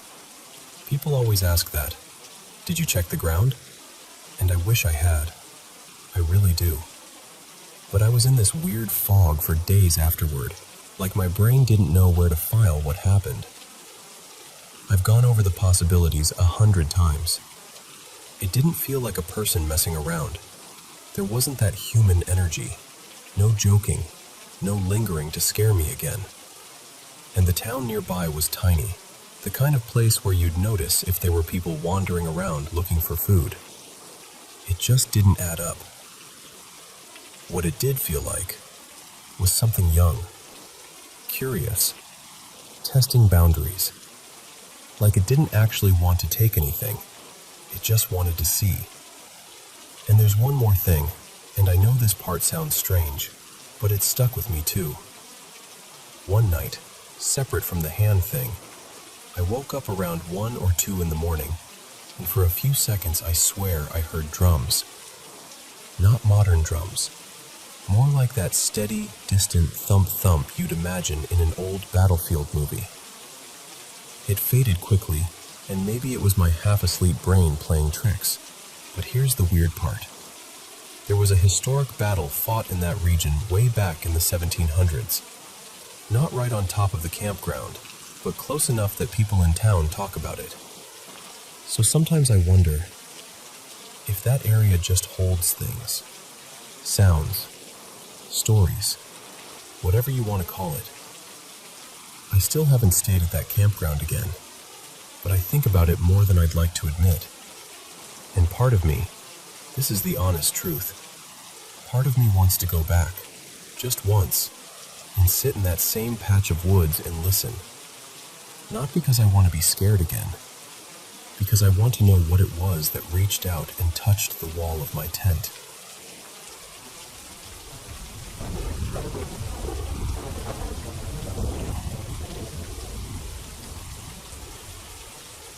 So, I work the front desk at a hotel down here in Mexico, and I've got one of those stories that still makes me pause every time I walk past a certain door. It was earlier this month when we had 3 guests staying in room 1214 for just 2 nights. It started like a totally normal day, until it didn't. A couple showed up mid-afternoon, no reservation. They were both in their 30s. Let's call them Marisol and Dante, and they asked if we had anything available. We did, so I checked them in like usual. Dante casually mentioned, "One more person is coming later tonight." They were Latino, visiting from the US, and at first glance they looked like any other travelers. Except Marisol. She barely spoke. Not in a shy way. More like she was trying not to move her face. Her expression was tight, uncomfortable, like she was either in pain or seriously irritated.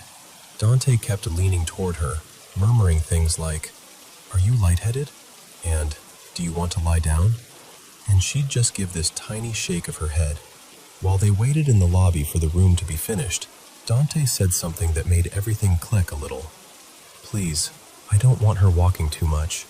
We're coming from a medical office and she isn't feeling well." I remember nodding like, "Okay, that explains the look on her face." Still weird, but at least it made some sense. The next day was my day off, so I wasn't around for whatever happened in between. But when I came back for the morning shift 2 days later, around 6:30 a.m., I found out the energy had shifted. About 10 minutes into my shift, Dante comes in from outside, looking rushed, and asks to settle their restaurant charges because they were leaving soon. They had a flight that morning. Then, around 8 a.m., he comes back down and drops the key cards on the counter, like he's trying not to waste a second. He steps outside to call a rideshare, and right behind him, this is the part I can still picture too clearly, comes the 3rd guest, Elias, guiding Marisol through the lobby. Marisol had a cloth tied over her eyes. Not sunglasses, not a sleep mask, a cloth, like a blindfold. Elias had one hand lightly on her arm, steering her carefully, whispering instructions like, "Okay, step here. Careful, there's a curb. Slow." I just stood there watching, pretending to look busy, because what do you even do with that? The strange part was, besides the blindfold, she looked fine. Pale maybe, but not stumbling, not weak. Just blindfolded. Like it was intentional. They left, and for a moment everything went quiet again, until housekeeping found me maybe 20 minutes later. One of them came up and said, super seriously, "Can you come see the room? Something is wrong." So I went. As soon as I got to room 1214, I saw blankets piled outside the door, like they'd been dragged out and dropped. I took a couple steps closer and then, no exaggeration, the smell hit me. Blood. That sharp, metallic smell you don't confuse with anything else. Inside, there was a towel on the bed soaked through, and it had stained the mattress underneath. Clothes were scattered across the floor like someone grabbed what they could and ran, and later housekeeping told me those clothes had blood on them too.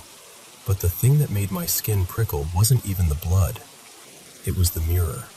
There was a mirror mounted on the wall, and someone had covered it with a washcloth, like they didn't want it looking at anything, like they didn't want to see themselves, or like they didn't want something else to see them.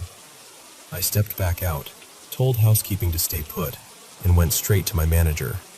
We took the room out of service immediately and did a deep cleaning. They said they'd found crosses around the room, not drawn in marker, not scratched in, not taped up. Crosses made from oil. On the walls, on the table, on the headboard, on the TV frame, even on parts of the mirror. Like someone had dipped a finger in oil and quietly marked the room with them. We cleaned everything we could, but some of those oily cross marks are still faintly visible if you know where to look. And here's the part that's honestly the creepiest to me. Housekeeping swears that after the room was closed, they went back in later just to refresh it and found things out of place. Decor shifted, items not where they'd left them. Nothing major, just enough to make you stop and think, wait, who's been in here? Except no one should have been. So, yeah, people at work started speculating immediately. Some think it was a ritual. Some think it was some kind of protection thing. Others think it was just panic after a medical emergency and people doing whatever they believed would help. But that blindfold, the blood, the covered mirror, the oil crosses, I don't know. All I know is I've worked in hotels long enough to see weird guests, messy rooms, even medical situations. But that room felt different. And every time I pass it now, I catch myself glancing at the door like it might remember.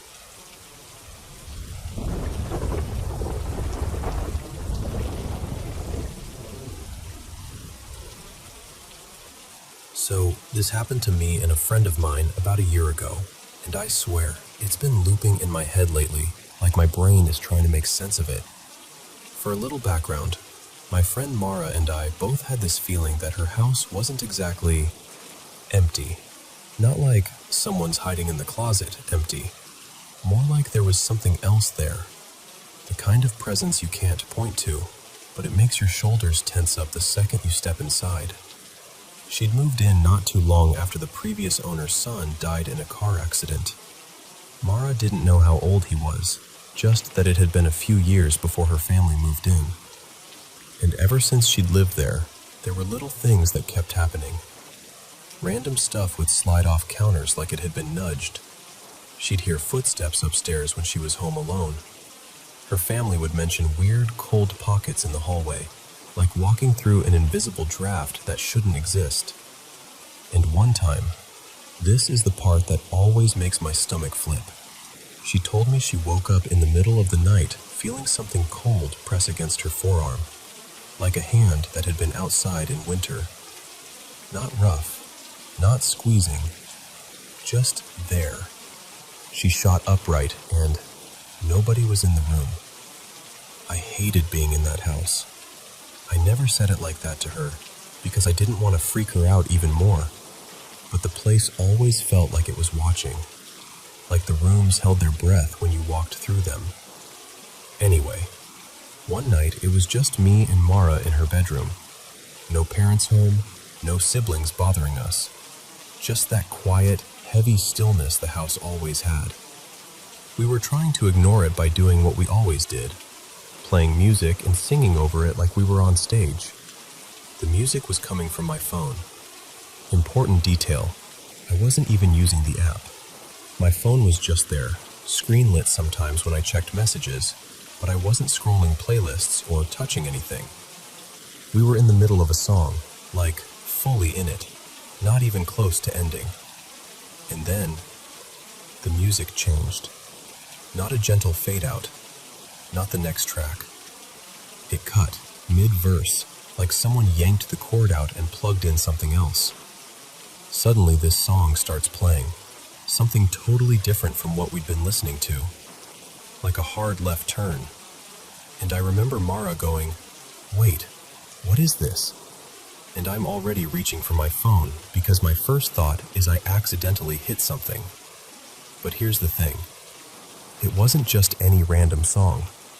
It was Dollhouse. And if it had been anything else, I honestly might have laughed it off. Glitch, autoplay, weird shuffle, whatever. But the lyrics, what it's about, hit like a punch because it matched Mara's home life in this eerie, too perfect way. Mara had been dealing with some really personal stuff with her family, the kind of thing she barely talked about out loud. And at the time, I was pretty much the only person she'd told. Like, the only one. No one else at school knew. Her extended family didn't know the real details, and I definitely hadn't typed it anywhere or set it near her phone. It was just something she'd trusted me with. So when that song started playing in that room, out of nowhere, both of us just froze. We looked at each other, and it wasn't even dramatic at first. It was just that quiet, "Are you hearing this too?" kind of fear. The kind that doesn't need words because your face already says it. I remember the air in her room feeling colder after that. Or maybe that was just us. But it genuinely felt like something had leaned in close, like it wanted us to notice.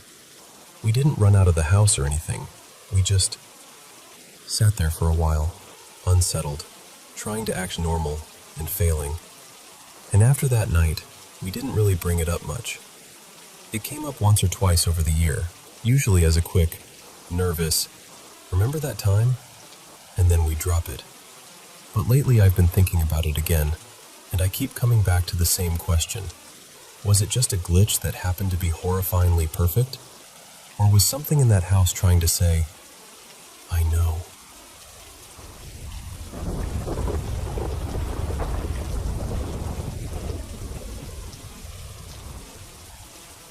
So, this all really kicked off the week my grandmother, Nana Claire, ended up in the ER, and it got scary fast. She pulled through, thank God, but after that, the house just didn't feel the same to me. I actually wrote down a rough timeline because it started to feel like one of those things where, if you don't keep track, you start wondering if you're imagining it. And I swear, I'm not the kind of person who usually jumps to something weird is happening. But this was weird. September, Nana Claire got taken to the hospital for a health issue, and she left her place exactly the way it was, like she just stepped out for a minute. A couple days later, I went over to grab her some clean clothes and, honestly, just to use the bathroom in peace. Her bedroom is right across the hall from the bathroom, and while I'm in there, I hear her call my name, clear as day. "Eli?" And my stomach dropped immediately because Nana Claire wasn't even home. She was still in the hospital. I froze. I didn't answer. I just finished up as fast as I could, washed my hands, and when I stepped out, I glanced toward her bedroom without even meaning to, and I saw someone sitting on the edge of her bed. It looked like her. Not like a shadow or a shape either. Like her. I didn't stand there to investigate. I didn't say a word. I just walked out like my body knew before my brain could argue, and I got in my car and left. I went back to where I'd been staying and tried to tell myself it was stress, grief, exhaustion, anything that made more sense than what it felt like. But that was only the beginning, because for the rest of September, and then through October and November and into December, it kept happening. I'd hear Nana Claire call for me from another room, like she needed help or wanted something, and I'd go right to her and say, "Yeah, what do you need?" And she'd look at me all confused and swear she never called my name, not even once. At first I laughed it off, like, "Oh, okay, sure." But when it kept happening, it stopped being funny. It started feeling like the house was testing my attention, like it was learning my reflexes. And then, right near the end of the year, it escalated. December 28th. I was sleeping on the couch in the living room at Nana Claire's place, because I'd been staying there more often, and sometime around 3 in the morning, I hear my Uncle Marcus yell for me. Not a casual shout, like he needed me right then. "Eli!" It came from the basement, where his workshop is. and I sat straight up because it was so specific and so real that my body reacted before my brain could catch up. But here's the thing. Uncle Marcus hadn't been there in days. He hadn't been in the house since the holiday dinner earlier that week. Still, I lay there listening, waiting for a second call, my heart thumping so loud it felt like the room was breathing with it. I didn't go down there. I couldn't. Something about it felt wrong. Like if I answered, I'd be stepping into something I didn't understand. December 30th. This one wasn't just me. Nana Claire called me into her room, looking genuinely unsettled, and asked, "Is Marcus here?" I told her no, he wasn't. Not tonight. And she said she had just heard him in my cousin Jaden's room, yelling like he was arguing through a headset, like he was on a game chat, getting loud over the mic. And Jaden, my cousin, heard it too. But Jaden's TV wasn't even on. His console was off. No audio, no party chat, no YouTube video playing in the background. Nothing. Just the sound of my uncle's voice, coming from a room where he wasn't. So at that point, it stopped feeling like a one-person experience. It wasn't just my stress, or my imagination, or half-asleep confusion. Other people were hearing it, because now, whenever I hear my name being called in that house, I don't just automatically get up and respond like I used to. I've started answering from wherever I am, just a quiet, careful, yeah? Like I'm trying to keep distance between me and whatever is calling. Like, I want to acknowledge it without inviting it closer. And there is another thing that's happened in that house. Something even harder to explain. But I'm not going to pile it on right now. This is already a lot. I don't know what to make of it. All I know is this. It's confusing, and it feels personal, and it's starting to make me question what I'm hearing, until someone else hears it too. So yeah, that's where I'm at.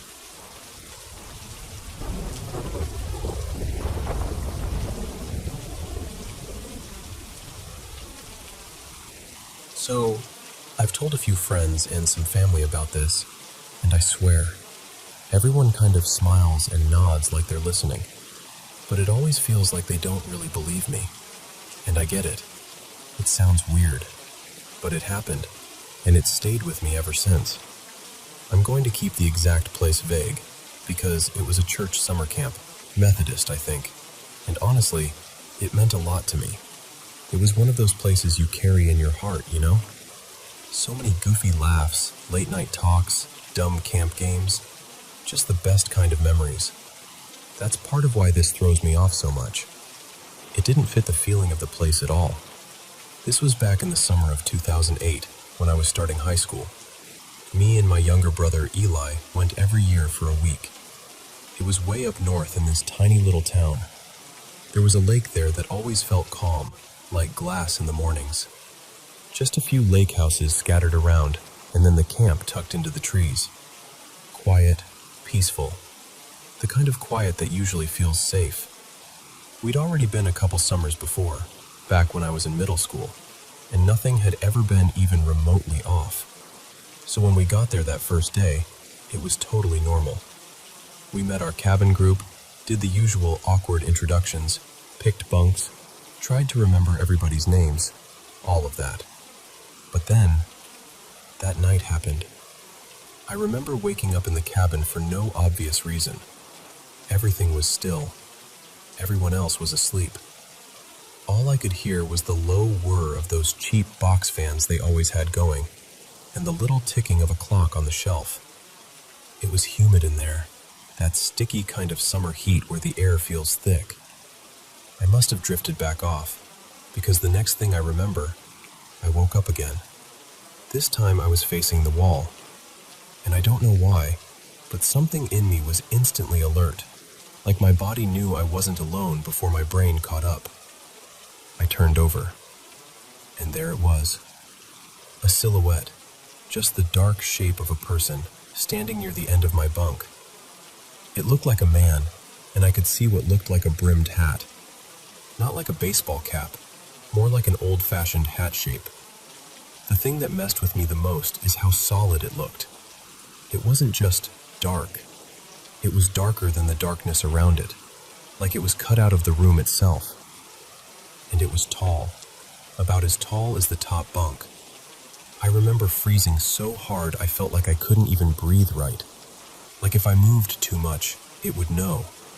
I stared for maybe a second, maybe two, and then I just panicked. I turned back toward the wall as fast as I could and pulled my shoulders in like I could make myself smaller. I didn't look again. I couldn't. I just laid there, wide awake, trying to convince myself I was imagining it, while my heart was basically trying to escape my chest. The rest of that week, I felt off, like I wasn't fully in my own skin. I got anxious for no reason, and I kept getting these chills even when it wasn't cold. There was this constant sense that something was wrong, and I couldn't name it. And it wasn't just at night. It was like I couldn't settle the whole time. That feeling followed me home too. Not for months or anything, more like several days, maybe a week, but it was intense. I'd be in my room at home and still feel uneasy, like my body hadn't stopped bracing for something. The thing is, nothing like that ever happened again. Eli and I kept going back every summer until I was a junior, when they stopped doing the teen week. And every other year was normal. Fun. Safe. Exactly how it was supposed to be. But I still think about that night. I still don't know what I saw. I don't know if it was a nightmare I was half awake in, or sleep paralysis, or my eyes playing tricks in the dark, or something else entirely. I just know it felt real in a way I can't fully explain. Like my body recognized it as real before I even had time to process it. And I think that's why it bugs me so much when people brush it off. Because I'm not telling it to be dramatic. I'm telling it because it happened. And I honestly just want someone to take me seriously for once and say, okay, that's creepy, and I believe you.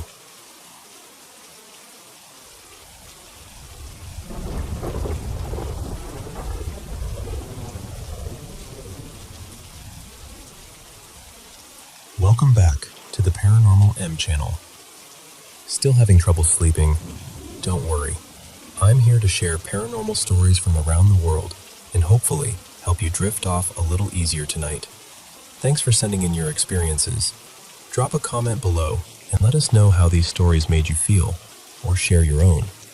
And if you don't want to miss the newest videos, make sure to subscribe and turn on notifications.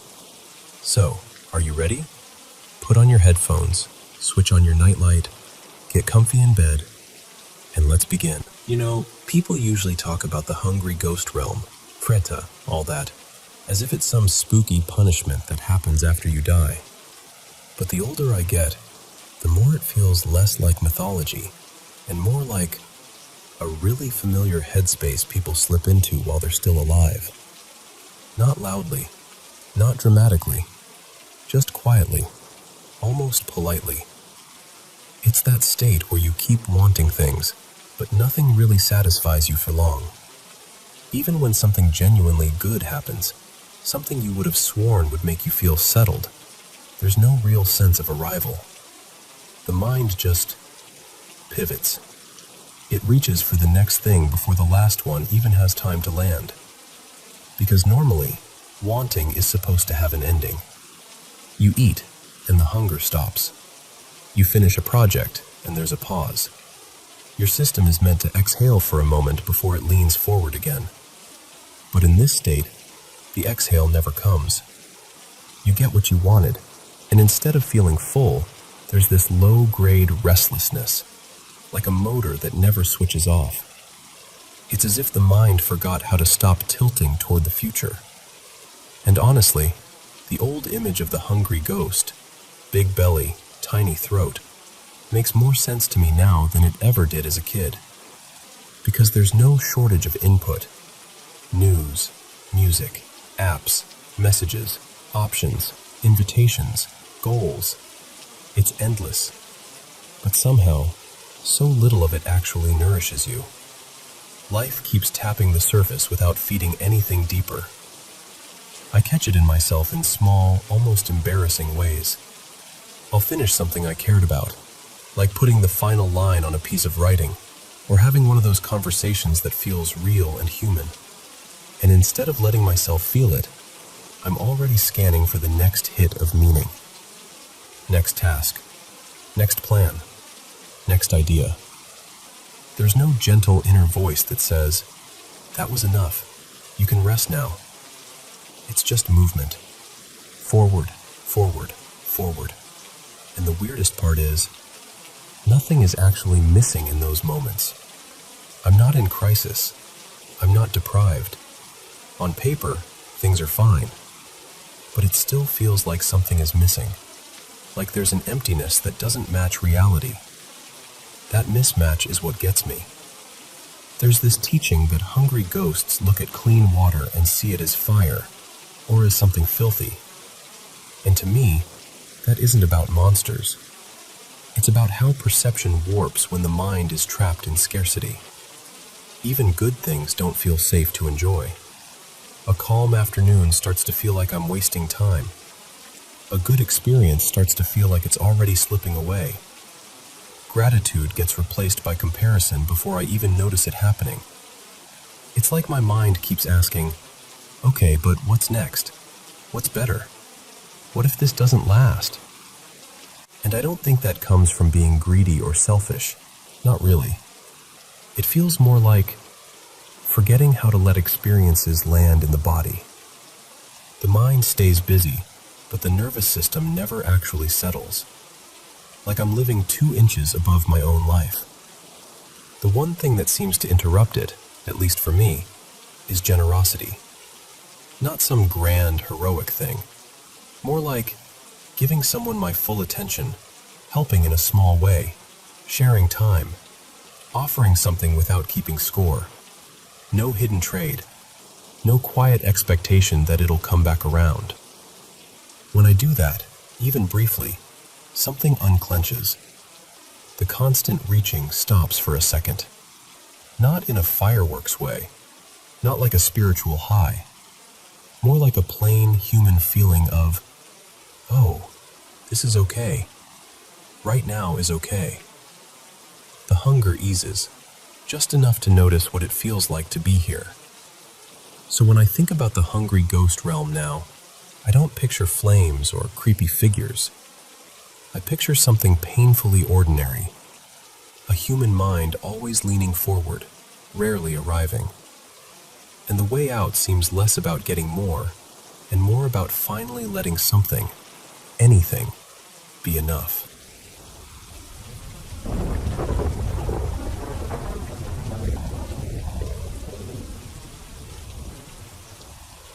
Okay, so I'm not totally sure of the exact time, but if I had to guess, it was somewhere around 2 or 3 in the morning. You know that part of the night where it's still dark, but the world feels like it's holding its breath? Yeah, that. I'd been dreaming for what felt like forever, and I started drifting into that weird in-between stage, where you're technically still asleep, but your brain is already clocking the room. Like, you can feel the space around you even with your eyes closed. That happens to me sometimes, so normally I'd just roll over and forget it ever happened. But this time was different. Because I felt this gentle pressure on my shoulders, like hands resting there. At first, I honestly assumed it was my aunt, Mira, because she sometimes checks on me if she hears me moving around, and she'll do that comforting little shoulder touch like, "Hey, you okay?" So my half-asleep mind tried to file it under normal. Except, it didn't make sense. The way it felt, the hands weren't coming from the side of the bed like a real person would. It was like they were behind me, but also kind of above me, like someone leaning over from an impossible angle. And my bed's shoved into a corner, so there's not even space for someone to stand in the right place to touch me like that, unless they were literally on top of me. And I would have felt that. The mattress would have dipped. The sheets would have shifted. Something. But there was nothing, just the pressure of those hands. Then the pressure moved. Slowly, like, this is the only way I can explain it. Like fingers sliding down my shoulders toward my collarbone, and then creeping, closer, toward my neck. And the second I realized where it was heading, this cold, instinctive panic hit me. Not just fear, more like my body knew something my brain hadn't fully caught up to yet. Like, no, don't let it do that. So I shifted my shoulders, and for this tiny moment, the pressure disappeared, like whatever it was backed off. Then it came back, faster, more urgent. I shifted again, still lying on my back because I didn't want to roll over and feel exposed. It sounds ridiculous saying it out loud, but in that moment, turning felt like making myself vulnerable in a way I couldn't explain. So I did this weird thing where I moved my arms up, kind of casually, like I was just adjusting in my sleep. Except I was really positioning my hands near my neck. Not in an obvious, I'm guarding myself way. More like I was trying to trick whatever it was into thinking it didn't matter. And it worked. The pressure left. But the dread didn't. That stayed. My eyes were still closed because I was terrified that if I opened them, I'd confirm something I couldn't unsee. And I was groggy too. Like I didn't have the energy to sit up or turn on a light, even though part of me was screaming to do exactly that. But I wasn't dreaming. I know I wasn't. Because my heart was pounding so hard it felt like it was shaking my whole chest. I grew up pretty religious. More than I am now, honestly. Lately, I've been kind of distant from it. But in that moment, I started praying like it was muscle memory. Like my body reached for the only thing it knew how to grab.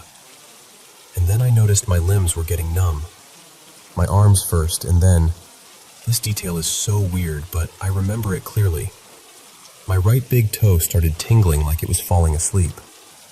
I kept wiggling it under the blanket, over and over, just to reassure myself I still could. Like I was checking, I'm here. I'm still in control. I can still move. And then, the sound started. That's when I felt fully, completely terrified. Like not spooky story scared. More like that raw animal fear, where your skin feels too tight. I kept praying, just over and over in my head. And after a while, the numbness started fading, like my circulation was coming back, or like the panic was easing just enough for my body to stop locking up. Eventually, I felt safe enough, barely, to shift again and turn slightly, even though it meant exposing my back. I don't even remember exactly when the clicking stopped. I think it must have, because at some point I fell asleep. But even when I woke up later, the thing I couldn't shake wasn't the sound. It was the memory of those hands. That slow slide from shoulder to neck, like something was testing how far it could go. I looked it up in the morning, because of course I did, and a lot of people talked about sleep paralysis. But the thing is, I could move. I did move. That's what throws me. I've had moments before where I wake from a dream with sudden dread, like my brain just dumps fear into my body and I snap awake. But this time, I wasn't snapping awake. I was already awake. I was in it. And I felt something touch me like it had weight, like it had intention. I still don't know what it was, whether it was my brain misfiring, some half-dream state, stress manifesting physically, or something else entirely. All I know is, it felt like it almost crossed a line, and that's what scares me the most.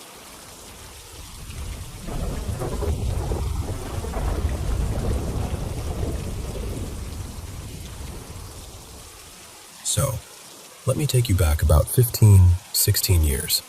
Back when I was still a teenager in Vietnam, still in high school, still thinking the world was mostly simple. Our town was small, the kind of place where everybody knows who your grandparents were and which hill your family's graves sit on. And then one day, everything changed because the government announced a new highway project. A big, straight road. Progress, they called it. But that straight line on the map went right through the back of my oldest Uncle Kwang's house, and straight across the little family graveyard on the hill behind it. They offered compensation, of course. Money to relocate the graves to a new piece of land. On paper, that sounds practical. But if you've grown up with our traditions, you know it doesn't feel like moving. It feels like disturbing something sacred. Where I live now, here in Canada, when someone is buried, that's it. They rest there forever. Back home, it's different. When someone dies, they're buried first in a temporary grave, usually for a few years, so the body can return fully to the earth. Then the family reopens the grave, washes the bones carefully, and places them into a solid resting container before moving them to the family graveyard, the final place where everyone stays together. It's not just ritual, it's love, it's remembering. Because the way we see it, a person doesn't really disappear when they die. They disappear when nobody speaks their name anymore, when nobody holds their memory. Like that idea in Coco, you know? That forgetting is the second death. So we don't forget. But here's where the tension comes in. There had already been some uncomfortable feelings between my mom, Lan, and my dad's side of the family. And when the compensation money came, it turned into an argument that wasn't really about money at all. My mom believed every single cent should go toward rebuilding the graveyard properly, because, in her words, that money is for the dead, not for the living. But my uncles wanted to keep some aside to build a memorial house, something that looked impressive, something people could point to. And I remember watching the adults talk in circles, their voices getting sharper, and thinking, please don't let this turn into something ugly. Not over this. Then the relocation day came. Everyone gathered at Uncle Kwang's house, and we started digging in the late afternoon, only after the sun had dropped and the heat loosened its grip. The hill behind the house was darker than you'd expect, like the shadows up there were thicker. There were around half a dozen graves, and while the older generation stayed inside, drinking tea, playing cards, trying to act like this was normal, us younger ones got sent up the hill with one job. Every 30 minutes, we had to light fresh incense at the graves, 3 sticks each time. Just walking up there over and over, the grass wet under our shoes, the air heavy, the sound of insects buzzing like a warning. It already felt wrong. But then the strange thing started happening. Every incense stick we lit burned down smoothly, at every grave, except one. My grandfather's. At his grave, there was always one stick that just wouldn't burn. It would smoke a little, then go stubbornly dark, like something had pinched it out. The first time, we blamed the dampness. Night dew, cheap incense, anything. The second time, we laughed nervously. The third time, nobody laughed. We ran down the hill and told my uncles. They came up, annoyed at first, like we were being dramatic. My second uncle, Hui, took the incense from us, frowning, like he was going to prove we were just kids imagining things. He lit 5 sticks instead of 3. And I swear to you, 4 of them burned perfectly, and 1 refused.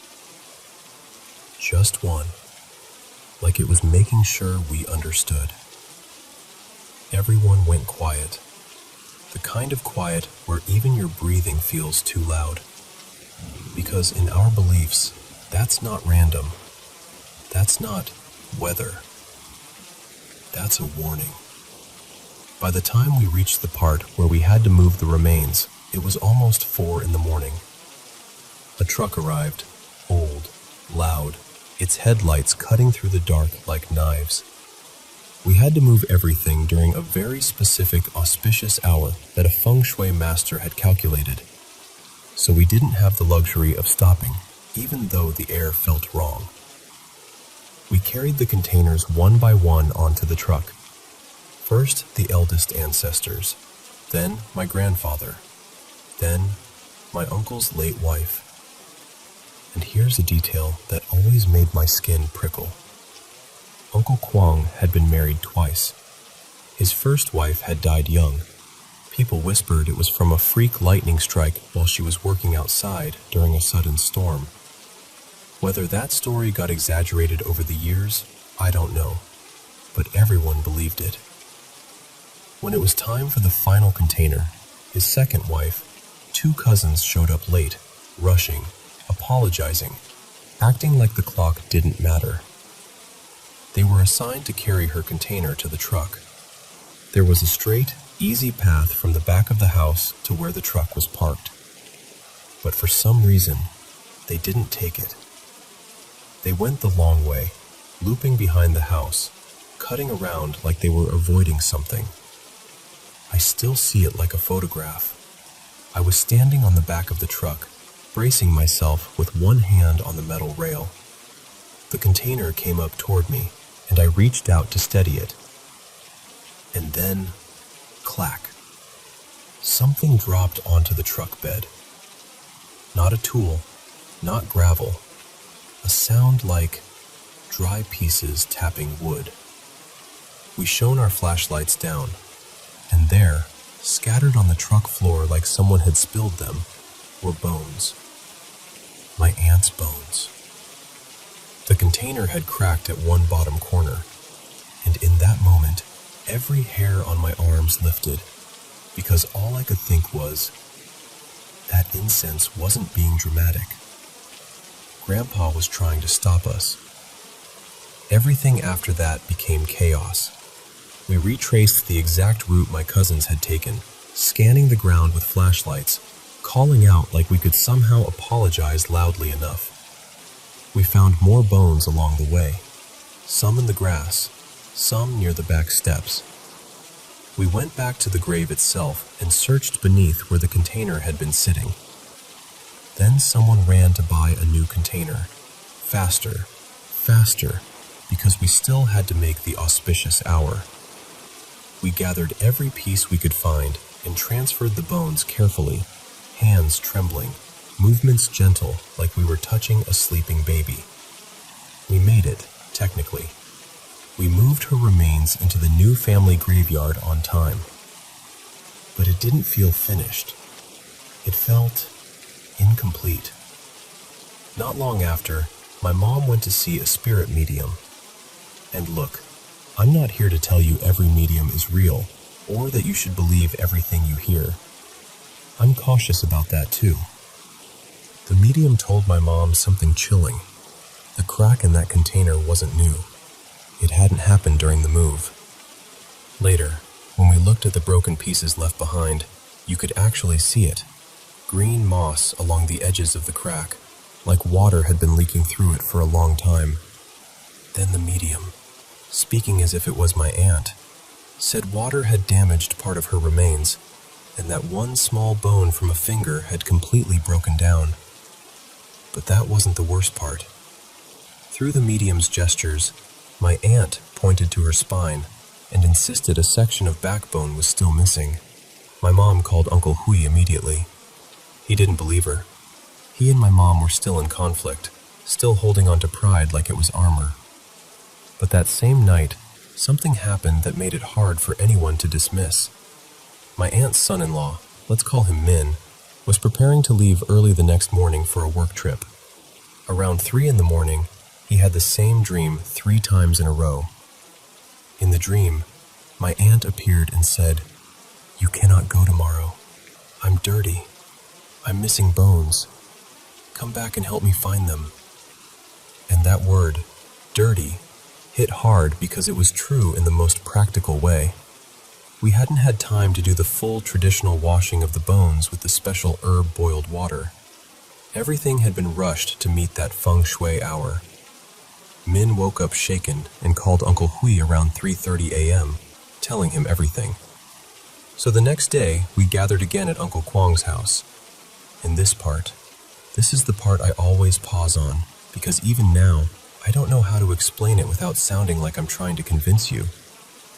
My aunt's son said he'd also dreamed something strange, He saw a woman in a white dress sitting under a jackfruit tree behind the house, right along the route my cousins had taken.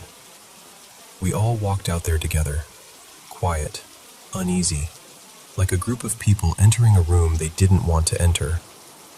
We reached the jackfruit tree, and directly beneath it was a section of backbone. A human spine is unmistakable. The shape, the ridges, the weight of it, even when it's just bone. It was exactly what the medium had described. After that, nobody argued anymore. My uncles were terrified in the most honest way, like the fear stripped their egos clean. They used all the compensation money to rebuild the graveyard properly. No memorial house, no keeping anything aside, not $1. And me? I don't walk around thinking every coincidence is a sign. I don't live my life afraid. But I also can't tell myself that night was nothing. Because too many pieces fit together. Too many warnings, too many dreams, too exact. And it left me with this quiet belief I carry now, even across oceans. The people we love, they're still somewhere. Maybe not in the way we can measure, but in a way that shows up when we forget to be careful, when we rush, when we let pride get in the way of respect, watching over us, helping us, waiting for us to remember them so they don't truly disappear.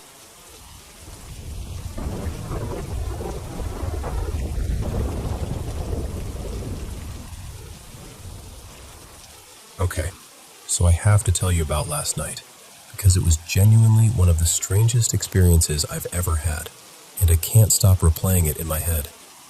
Lately, I've been deep into those Reddit stories. Real-life creepy encounters, paranormal stuff, all of it. And I know, reading those before bed is basically asking for trouble. But I love that kind of thing. I'm one of those people who actually believes there's something out there. Even so, I'm not invincible. I still get scared.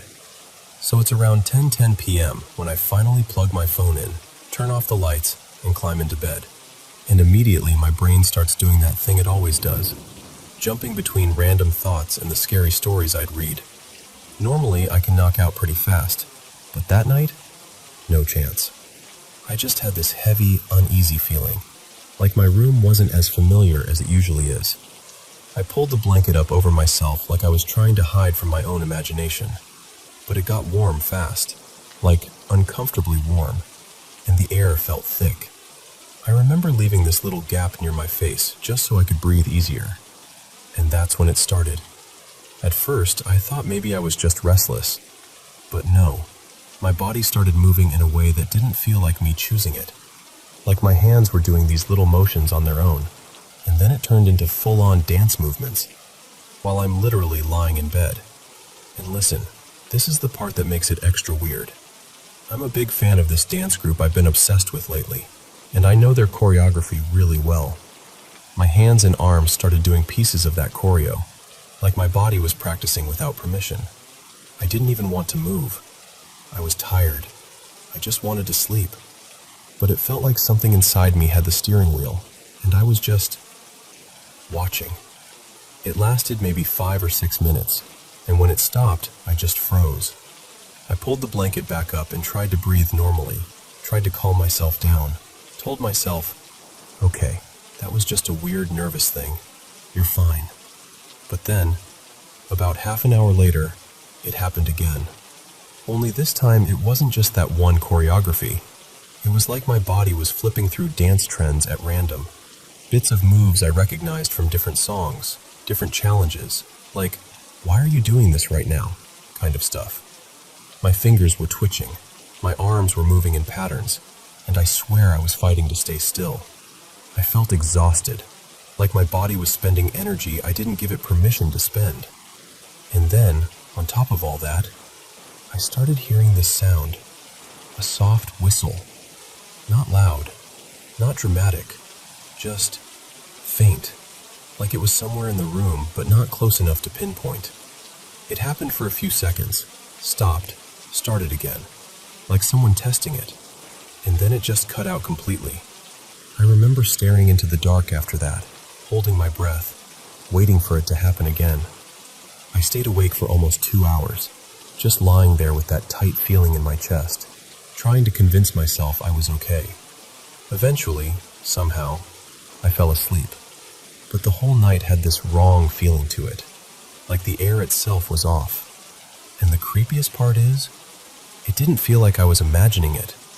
It didn't feel like I was half dreaming or hallucinating or doing that sleepy jerk thing people do. It felt real, like something was actually there, nudging me, pushing buttons, seeing what would happen. I don't know. Maybe there's a normal explanation. Maybe it was stress, or being overtired, or my brain reacting to all the scary stuff I'd been reading. But in the moment, it didn't feel like my mind messing with me.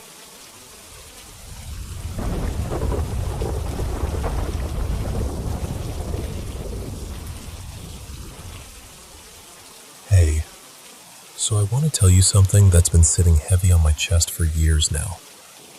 I live in a senior Section 8 apartment complex, something like 160 units, give or take. It's one of those places where you get to know the rhythm of the building, the same elevators, the same voices in the hall, the same doors opening and closing. And like any senior community, people pass away sometimes. That's just part of life here. I'm a disabled guy in my mid-50s, Catholic, been here almost a decade. I'm not someone who goes looking for spooky explanations. If anything, I'm the type who wants things to make sense. I want a logical reason first. But this started about 4 years back, and it hasn't completely let go of me since. There used to be a neighbor down the hall. Her name was Marlene. Every single day, I'd see her sitting outside her apartment with her door shut, blasting music so loud you could hear it echoing down the hallway. One day I finally asked her, "Marlene, what's going on? Why the concert every day?" And she looks at me like it's the most normal thing in the world and says, "There's something in my apartment, a ghost, and it hates loud music, so I keep it on all the time." I laughed. I really did. I remember walking away thinking, poor woman, maybe she's just lonely. Maybe she's anxious. Then another neighbor, an older guy named Dennis who lived right next to her, told me he'd hear banging inside the wall between their apartments, like someone pounding from the inside, regularly. Within a year, both of them moved out. Just gone. And I swear to you, I thought that was the end of it. Until 3 days later.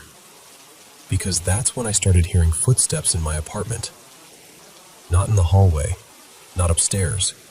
In my place, right there on the other side of the room, like someone walking from the kitchen area toward the bedroom. And I live alone. Always have. My door was locked. I'm on the top floor of a 6-story building, so it's not like someone's stomping around above me. At first I told myself it had to be plumbing, the building settling, maybe the heater, anything. But then little things started stacking up, like my touch lamp. Every once in a while I'd come out of the shower, towel on, door still closed, and that light would just click on by itself. No one else in there. No pets. Nothing. Sometimes the front door would slam shut when I knew I didn't leave a window open. And at night, this is the part that gets under my skin. I'd hear a noise in my bedroom, so close it felt like it was within arm's reach. I kept thinking, mouse. I'd lay there, trying to listen for scratching, for something explainable. Then came the dreams, or what I thought were dreams. I used to sleep with one pillow under my head and another sort of draped over the top of my face because I'm sensitive to light and sound. And on 3 different occasions, I woke up, half panicked with the feeling that something was pressing that pillow down on me, hard, like trying to smother me. I'd wrench myself around, heart hammering, and there'd be nothing. No one. Just me, gasping in the dark. Recently, I started having nightmares that felt even worse, like I'm being pulled, dragged by something I can't see. I'm fighting it, but my arms won't work. I can't scream. I can't breathe. And when I finally snap awake, I'm terrified. And the only thing I can do is start praying the Our Father over and over until my body settles down. And then there was this other thing that happened in bed that I can't shake. I called my brother. His name's Victor. And when he came over, he helped me strip the mattress down. We took the cover off, checked everything like we were hunting for evidence. No droppings, no nesting, no tears, no holes. Nothing living in there. It made no sense. And I need you to understand, I kept trying to talk myself out of it. I'd say, okay, maybe it's nerves. Maybe it's sleep paralysis. Maybe it's stress. I really tried. But there's one moment I can't explain away because I was fully awake. One night I'm in my bedroom and I see this thing. Not like a person, not like a shadow. It was like a yellow, translucent shape, almost like a glowing square, kind of shimmering, sparkling in a weird way. And it moved. Not walking like a human, but gliding, steady, right into my bedroom space. It was about chest high off the floor. It came in like it belonged there. And I just snapped. I yelled, like a gut-level instinctive yell. Get out! A couple seconds later, it was gone. After that, I doubled down on what I know. I pray the rosary every day. I wear a brown scapular all the time. Not as some magic charm, more like grounding. Like holding onto a rope when the water's rough. I even had a priest come to bless the apartment and bless me with holy water. I went through the sacraments, confession, communion, even anointing of the sick. I was trying to cover every base, spiritually and practically. But here's the part that hurts to say. After that, he wouldn't come back. Not for confession at my place, not to bring communion. It felt like he was avoiding it. Like maybe he didn't want to deal with it, or maybe he thought it would feed into fear. I don't know. I just know I felt kind of left alone with it. And the strangest thing is, it's not constant. It's not every day. It's not even every month. It happens a few times a year, just enough to make me question myself, and just enough to make me dread the next time it shows up. So that's my story. That's what I've been carrying. And I'm telling you the truth when I say, I don't know what it is. I don't know what's causing it. I only know what I've heard, what I've felt, what I've seen, and how hard I've tried to explain it away before I ever called it something I couldn't name.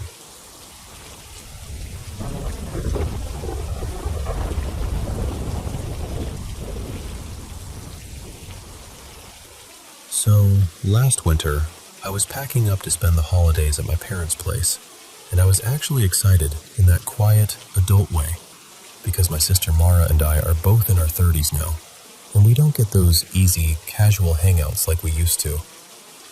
Life just spreads people out. A few days before we were supposed to meet up, Mara calls me and says, "Okay, don't laugh, but something weird has been going on." And I'm already smiling because that's how she is. She'll say she's not superstitious, and then immediately tell you about something that absolutely sounds like a ghost story. She tells me it started after she bought this antique lamp.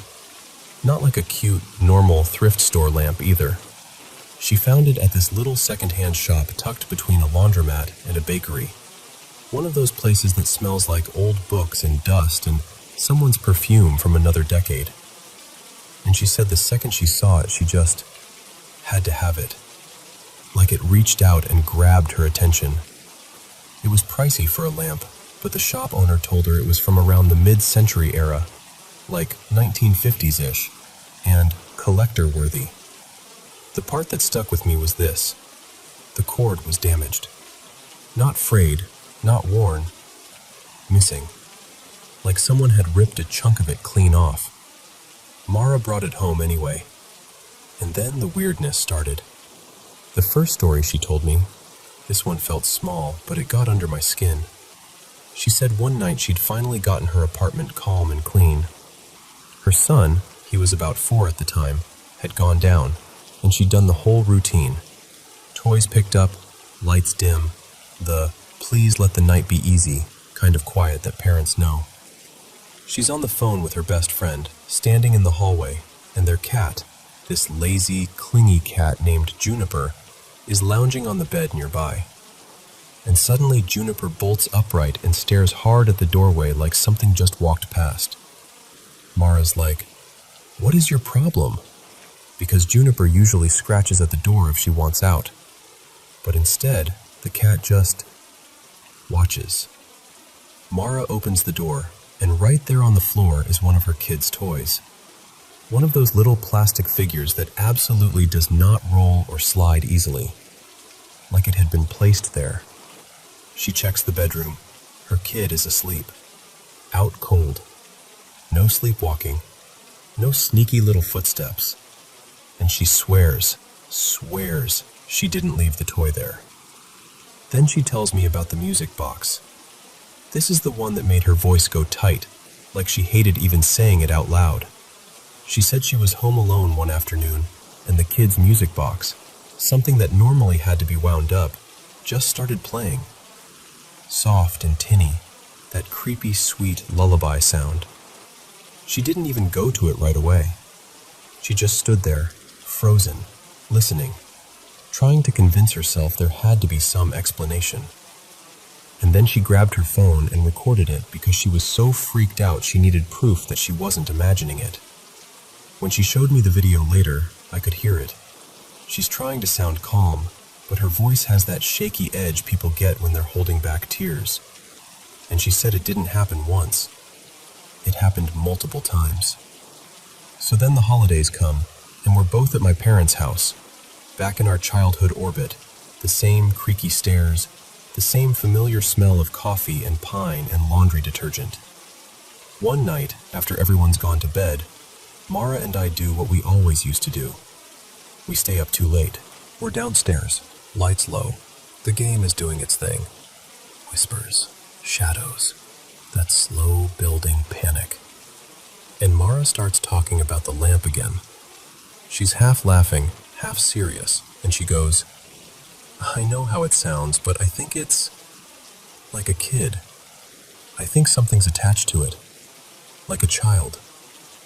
And I'm about to make some sarcastic comment, because that's my default, honestly, when the neighbor's dog starts barking.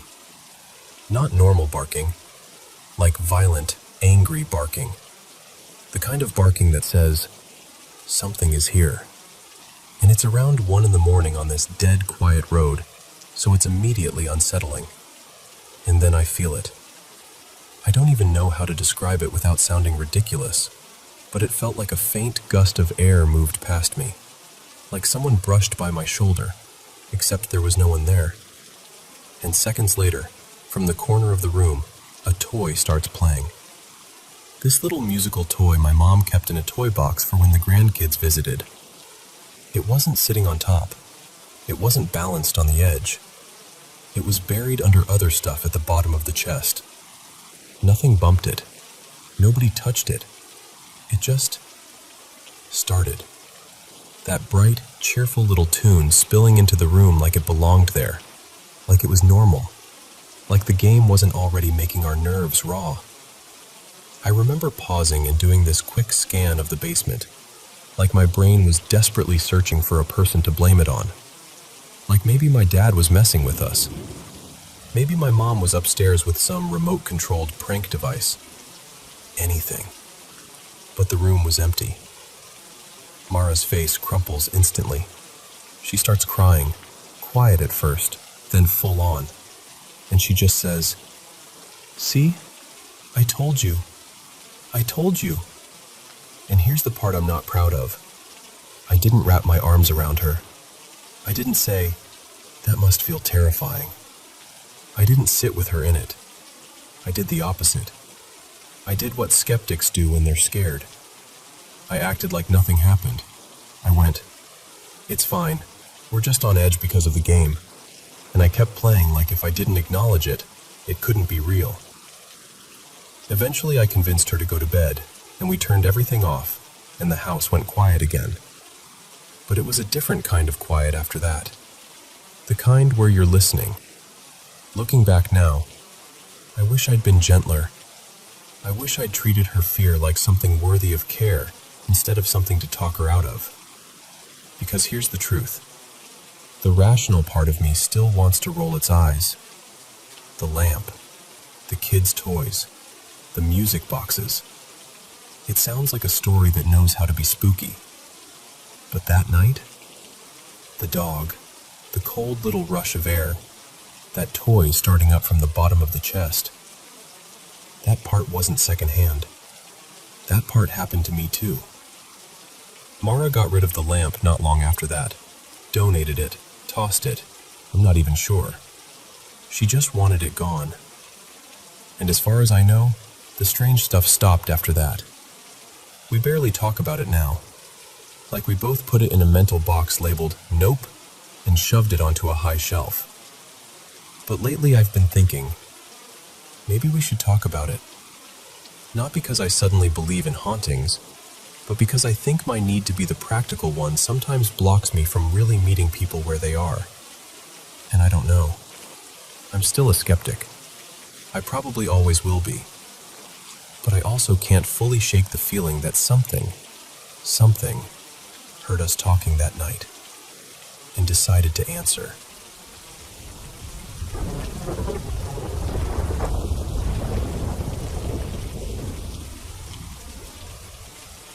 So, my boyfriend and I have gotten into ghost hunting. We're still pretty new to it, but I've taken it seriously. Like, I read up on protections, I'm respectful, I leave little offerings when we go to cemeteries, and we always say goodbye. Always. I set boundaries out loud too, like, don't follow us home, don't mess with us, don't scare us, that kind of thing. And honestly, I don't feel like whatever this was meant harm. But I also know my old belief system can make me second-guess everything. So I've been sitting here wanting some kind of, I don't know, confirmation? Reassurance? Just something that says, yes, this can happen, or no, you're not losing it. Last weekend we went to a small cemetery outside town. We were there maybe 2-ish hours. It actually went really well, like wild EMF spikes. The kind where you look at each other like, okay, that's not nothing. We left feeling excited, not freaked out. After that, we drove back to my mom's place. We parked and we just sat in the car for a while, decompressing. Talking, listening to music, kind of laughing about the night.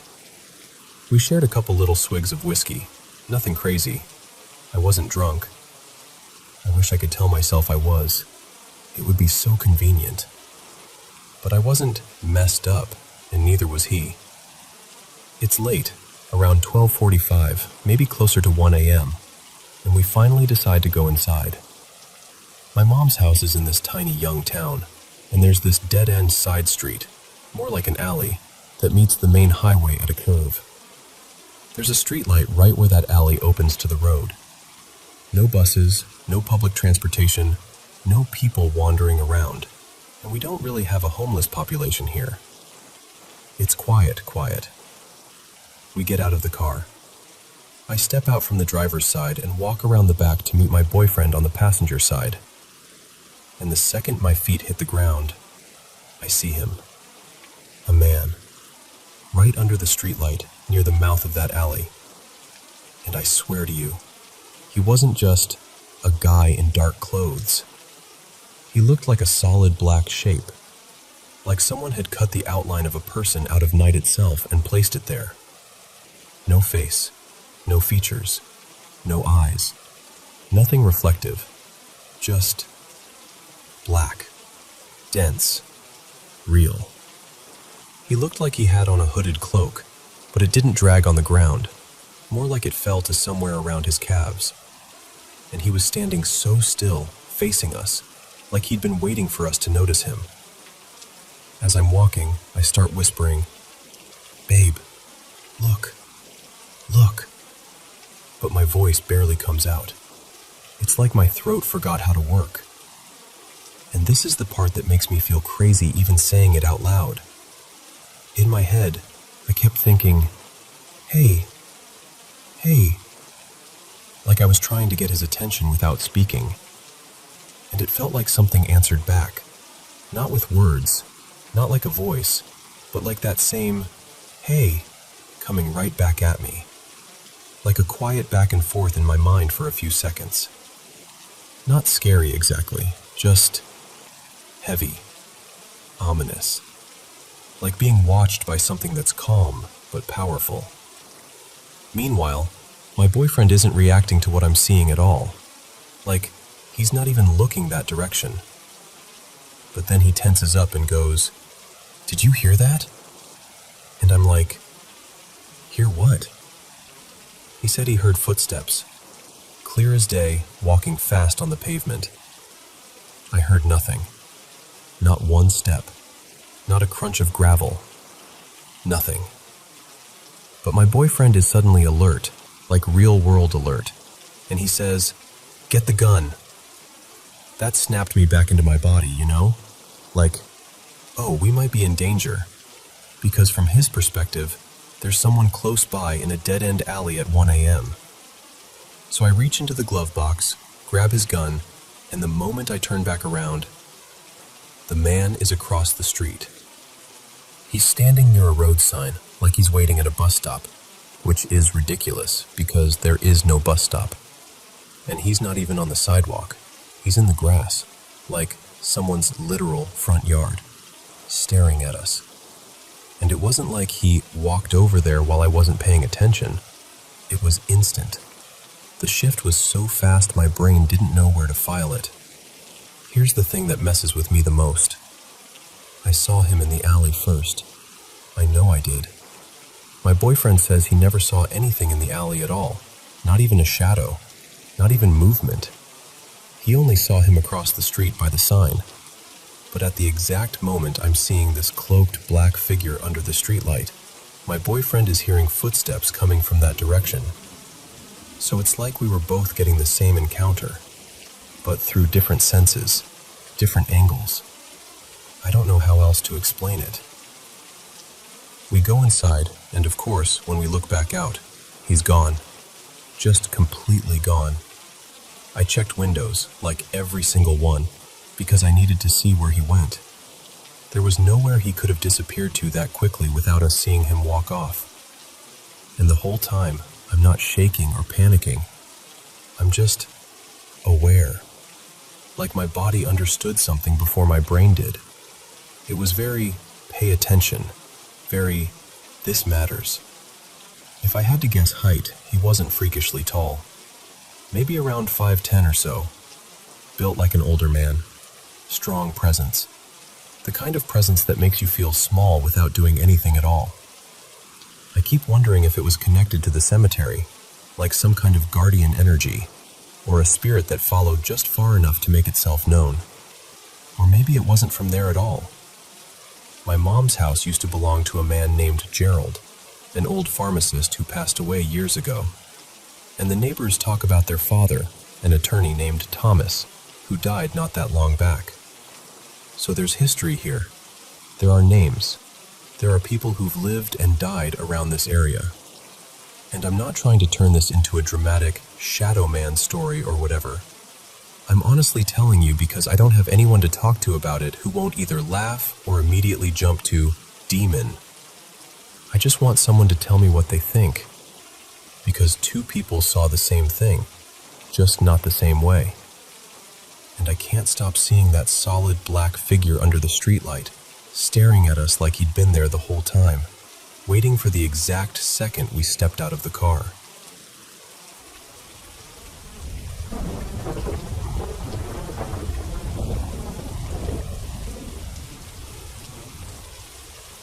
You know how Christmas used to be? Not just lights and cookies and the same old movies, but that little tradition people forget now, where you'd sit around and tell ghost stories like it was part of the season. Well, the other night my sister Lena and I were doing exactly that. Just talking, laughing, trying to one-up each other with creepy stories. And suddenly, I got hit with this memory so sharp it felt like someone tapped me on the shoulder. So, my grandparents were those kinds of people who collected strays, in the best way. They were generous and social, and somehow their house became a sort of unofficial home base for anyone in the neighborhood who didn't have much family. There were always aunts and uncles who weren't really related, cousins who didn't share a drop of blood with us, just people who'd found their way into my grandparents' orbit and stayed there. And as a kid, I loved it, because it meant you were constantly meeting characters. Some were a little rough around the edges, folks who'd made some mistakes or life had knocked them around, but most of them were good at the core, just complicated. And honestly, it made family gatherings feel like this colorful, unpredictable little world. That's how I met Marcy. I was maybe 7, 8, somewhere in there. Marcy had been around my grandparents forever. Some kind of connection through an old neighbor. The details are fuzzy now. She'd show up for holidays sometimes, especially the ones where everyone was meant to be together. Her parents had died young, and I remember hearing that she'd had a hard marriage at one point. The kind you don't talk about much in front of kids, but you feel the shadow of it anyway. What I remember clearly is this. Marcy was different. She'd been a police officer in Chicago back in the 70s, or maybe early 80s. Either way, it was a time when that wasn't exactly common, and she carried herself like someone who'd had to prove she'd been impelled. Not in a loud way, in a steady way, like her spine had been made of something stronger than bone. And the thing was, she didn't come to parties and sit quietly with the adults. Not Marcy. She played with us, like really played. She'd get down on the floor with the kids, jump into whatever game was happening, and somehow she'd still carry this "don't mess with me" energy, even while she was laughing. I still remember her beating a bunch of us at horse in the driveway, like it wasn't even hard. This older woman in her boots, sinking shots while we stood there shocked, like we'd just seen a magician. But beneath the fun, she had this other side. Protector isn't even a strong enough word. It was like she was always scanning the room, always ready. She didn't tolerate bullying, didn't tolerate cruelty, didn't tolerate people pushing others around. One time, years later, my mom was hosting some kind of community event, and there was this guy in town who'd been running his mouth, saying he was going to cause trouble. Nothing dramatic, just enough to make everyone uneasy. And Marcy heard about it and basically said, "All right." She showed up early and stood near the entrance like she was on duty. Not aggressive, just present, like a living warning sign. My sister and I adored her. When my parents were busy, Marcy would sometimes drive out from the city and take us places. Nothing fancy. A diner, a little roadside park, a movie theater that smelled like popcorn and old carpet. But to us, it felt like being chosen, like being looked after by someone who took that job personally. And then, you know how it goes. You get older. You stop going to family events. You act like you're too cool for the people who loved you when you were small. Without even noticing, you drift. She went fast. And I still feel this sour little shame when I remember the night of her funeral. I was a teenage boy, and in my head the world was simple. Friends first, everything else later. I told my dad I wanted to skip it and go out instead. He didn't yell. He just looked at me and said, "No, you're coming." And thank God he did. Now here's where it turns. Fast forward more than a decade. I'm in law school, second year, and I'm running on caffeine, stress, and whatever scraps of sleep I can steal. One night, after this brutal study session, I finally pass out. And I have this dream. I'm a kid again, small, light. That weird feeling in dreams where your body is younger than your mind.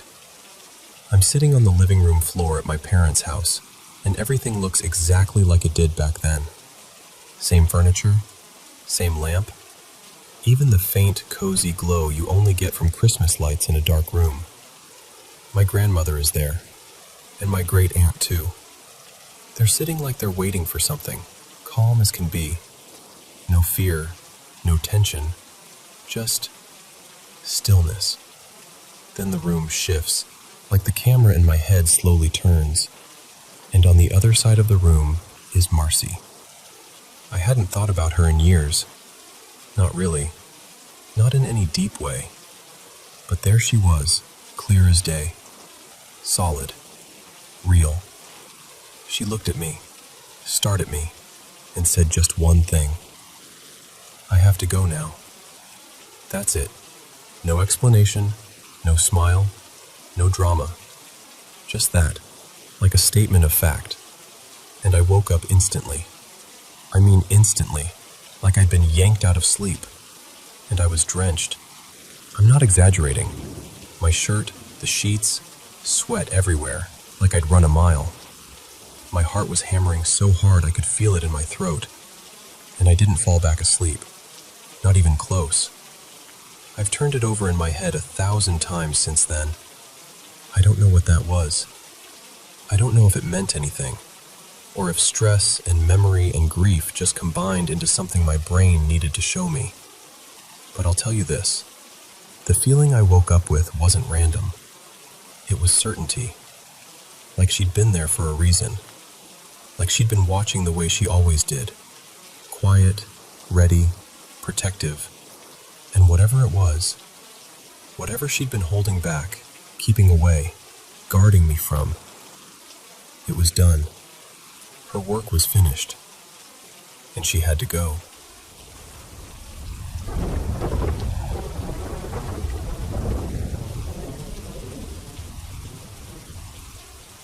So, this is one of those stories where, even when I'm telling it, I'm half laughing like, there's no way this is real.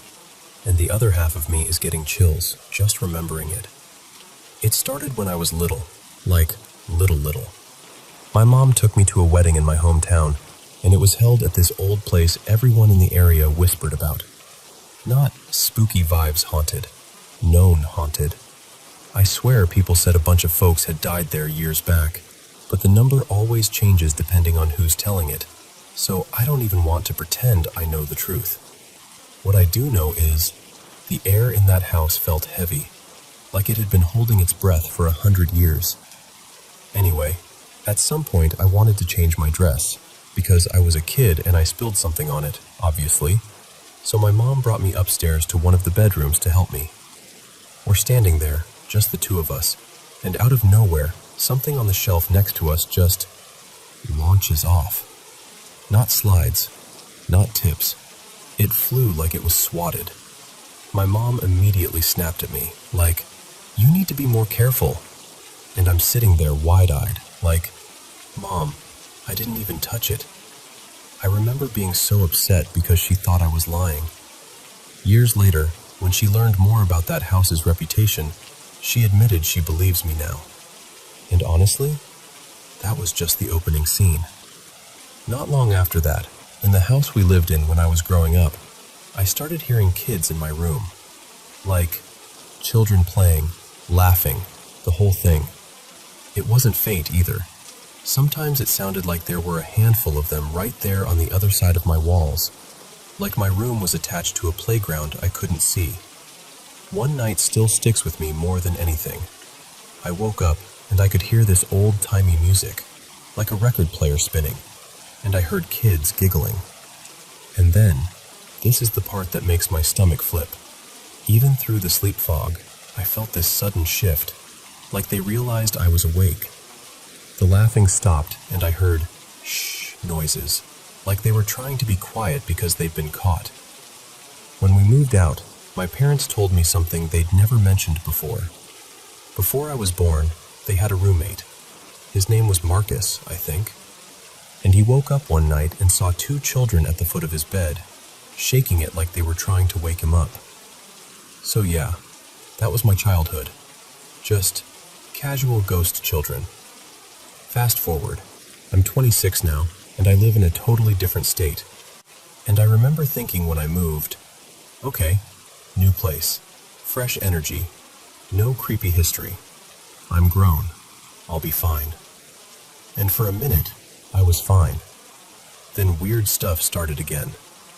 The house we moved into still had a landline set up from the previous owner. We hadn't even really used it, but it was connected. And it started calling itself. I know how insane that sounds, but I'd see it ringing. I'd pick it up, and it would just be static, like someone was on the line but not quite there. It happened enough that I stopped brushing it off as a glitch.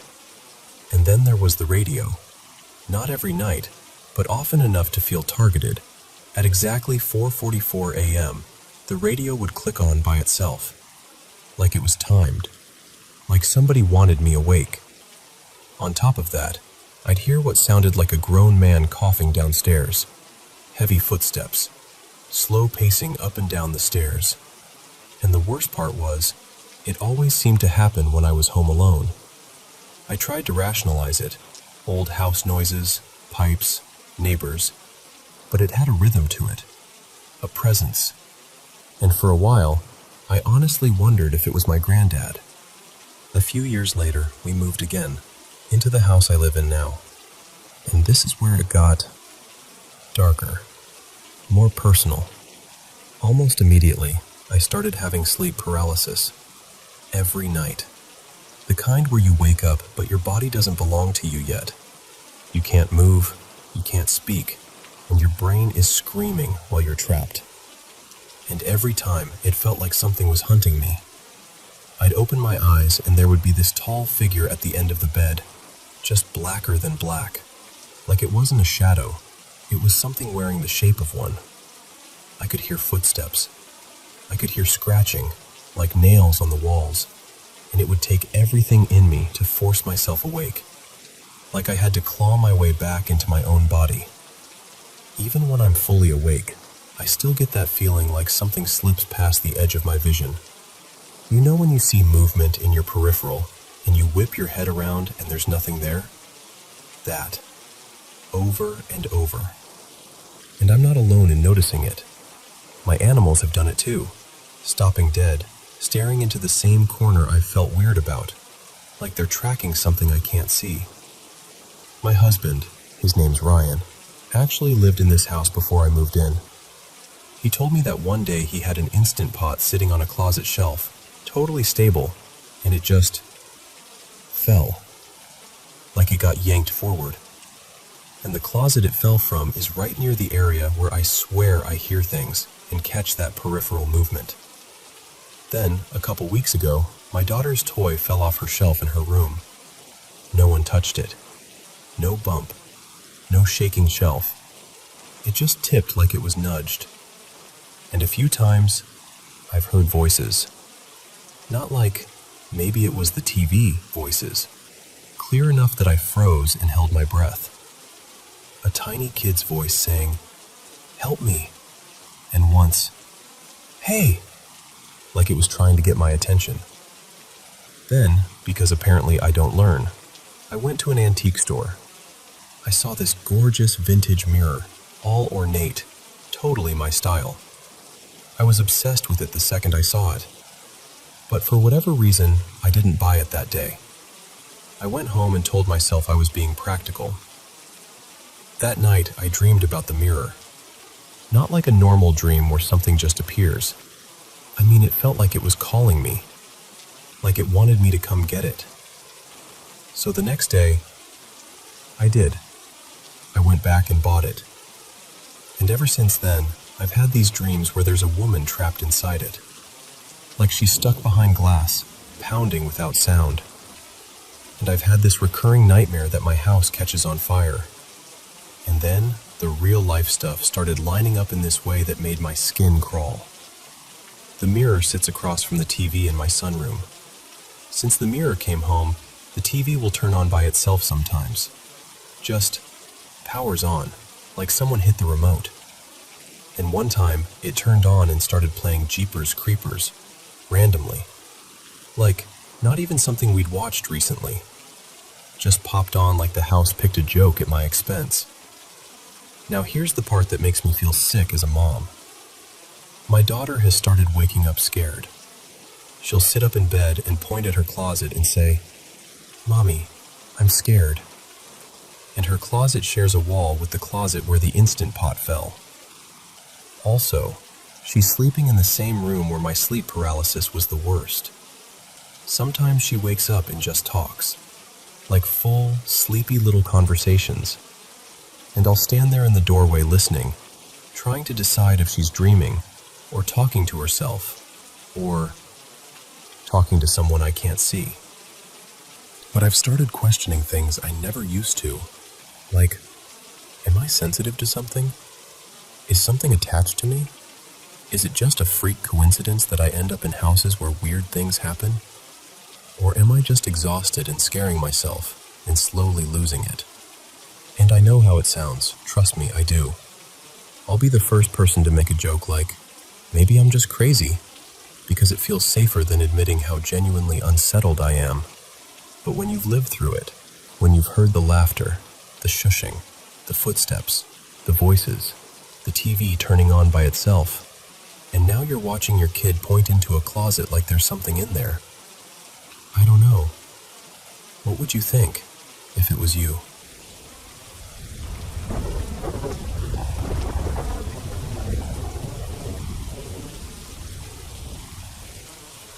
I don't even know how to say this without sounding a little out there. But for the last few years, I've felt like I've been visited by ghosts. Not the scary kind. The soft kind. The kind that used to curl up on your pillow and headbutt your hand until you finally paid attention. I've had cats my whole life. When I was little, I got my first cat, her name was Luna, back when I was in kindergarten. A couple years later, we brought home Pip, and those two became this inseparable duo. But Luna was mine, you know? She'd follow me from room to room like she had an assignment. She slept pressed against my side. If I was crying, she showed up. If I was sick, she posted up like a little guard. She died when I was 20. It happened fast, and it happened when my family was out of town, and it just wrecked me. I remember thinking, that's it? Like a whole life and all that love, and then suddenly she's just gone? Around that same time, totally unrelated, at least I think, it's when I started having night terrors. The kind where you wake up drenched in sweat and you're yelling before you even realize you're awake. I was living with roommates then, and I felt horrible because I'd scare the life out of them. And the dreams were always the same theme. Someone I loved dying. Over and over, for weeks at a time. But here's the part I can't explain. After a handful of those nightmares, Luna would show up in them. Not in a spooky way, not like some horror movie. She'd just appear, quiet, calm, sitting there like she owned the place. She'd look up at me and do that slow blink cats do, like, I trust you. You're safe. And in my dream, it was like she was speaking without words, telling me, it's okay. Breathe. I'm here. And every single time she showed up, the night terrors stopped afterward. Like the cycle broke. I'd wake up shaken, but also peaceful. Like something warm had settled over me and I could finally rest. So I tried to write it off. Grief does weird things. Brains do weird things. Fine. Then, a year or so later, I got into a car accident that I genuinely don't understand how I walked away from. I was on this back stretch of highway, barely any cars, cold enough that your lungs burn. My tire blew and I spun across lanes like a toy someone flicked. I clipped a truck, at least I think I did, then slammed into the median where the snow had piled up like a wall. Airbags exploded, glass everywhere. The front of my car looked mangled. I sat there for a second waiting to feel pain, because it felt impossible that I wasn't hurt. But I wasn't. Not really. Just whiplash so bad it made me nauseous. I remember putting my forehead on the steering wheel and trying to slow my breathing because my whole body was vibrating with adrenaline. And then, knock knock, a tap on my driver's side window. I looked up and there was this guy standing there, probably late 30s or early 40s, dressed like it was a mild day out. Hoodie unzipped, work boots, no gloves, like he hadn't noticed the temperature. His face was kind, though. calm, like he'd done this before, like he knew exactly how to keep his voice steady when someone else was falling apart. He talked to me through the cracked open window until help arrived. Just kept me grounded, asked me my name, asked me if I could move my fingers, told me to keep breathing. And when the state trooper's lights finally showed up in the distance, the guy sort of stepped back like his job was done, and he said, "Milo." And I swear to you, my stomach dropped, because that had been my childhood cat's name. Not Luna, another one from later, a sweet, goofy orange boy who used to sleep on my clean laundry like it was his calling. The guy told me he was driving some kind of rental truck for work, and I didn't see it anywhere. I asked where he lived, some small town nearby, and afterward, when I finally calmed down, I tried to find him. I searched public records. I called a few rental places. Nothing. No trace. Like he'd stepped out of thin air just long enough to keep me alive, and then disappeared. Maybe it was coincidence. Maybe my brain latched onto a familiar name because I was in shock. Maybe it's that third man thing people talk about. Someone showing up in disasters to guide you through it. Or maybe it was the same thing as my dreams.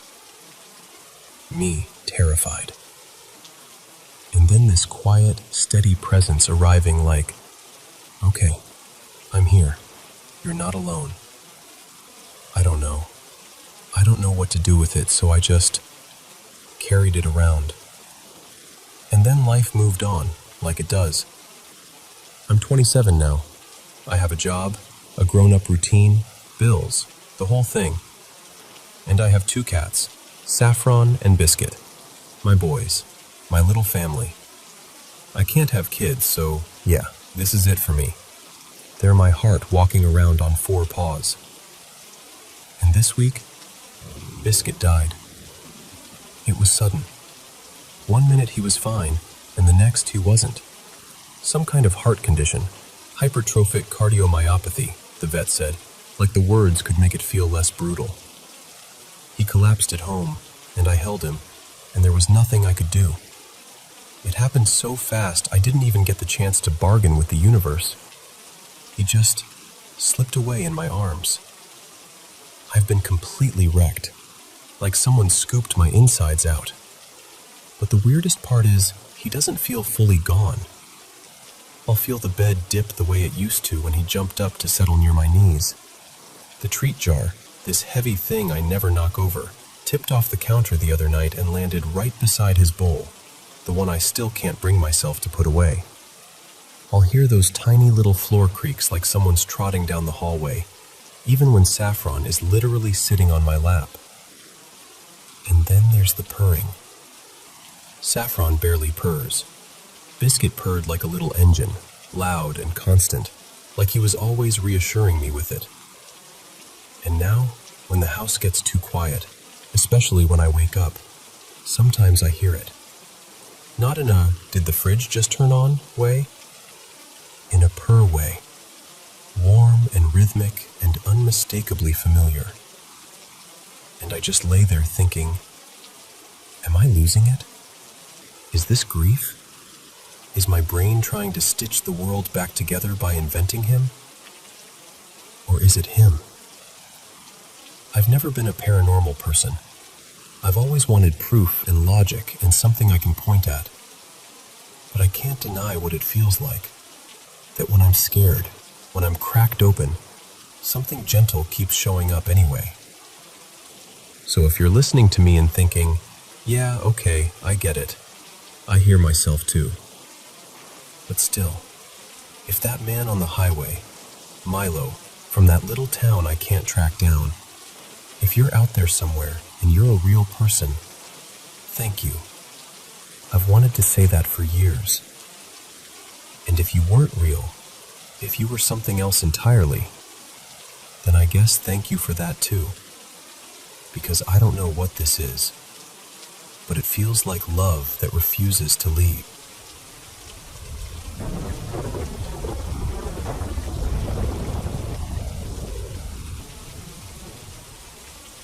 So, I've been to this place called Pine Hollow in Maryland a bunch of times. It's one of those abandoned spots that feels eerie, mostly because you expect it to. Peeling paint, busted windows, that kind of thing. And for years, honestly, nothing ever happened.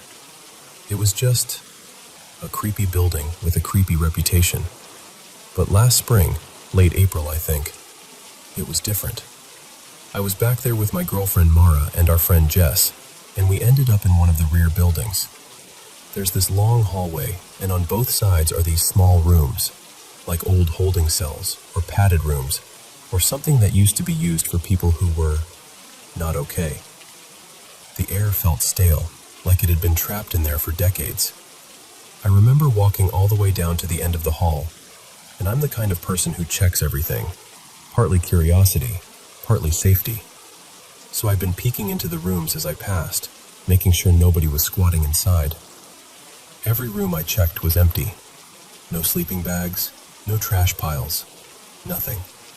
When I reached the end, I turned around to head back, and halfway down the hallway, from one of the doorways, something leaned out.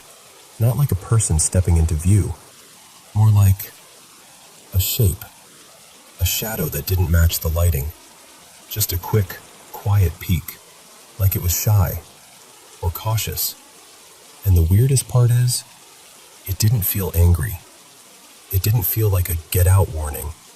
It felt sad. I'm getting chills even saying that because that's the part that sticks to me. The feeling.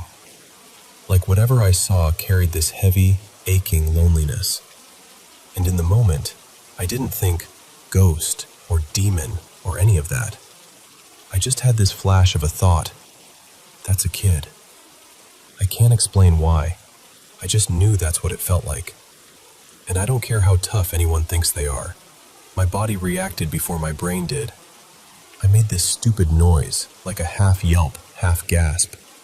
Mara and Jess both jumped and were like, "What? What did you see?" And I wouldn't even answer. I just rushed them down the hall and out into daylight like the building was on fire. Only once we were outside did I tell them. And of course, they wanted to go back in. I didn't want to. I really didn't. But I didn't want to look like I was totally losing it, so I reluctantly agreed. We walked back up to the entrance, and right as we were about to step inside, we heard footsteps coming from deeper in the building. And that was it. I was done. I remember saying something like, "Nope, absolutely not," and we left. Now, I've had weird little things happen at home before, little unexplained stuff, nothing that really stopped me cold. But after that hallway, it's like something followed the idea of me home.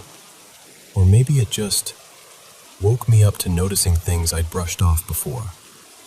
The first thing was the voices. It's only happened a couple times, but it's so clear it messes with your head afterward.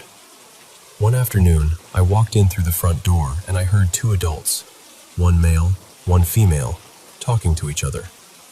Not yelling, not whispering, just normal conversation, like you'd hear from another room when someone's visiting. And then the second I realized, wait, who is that?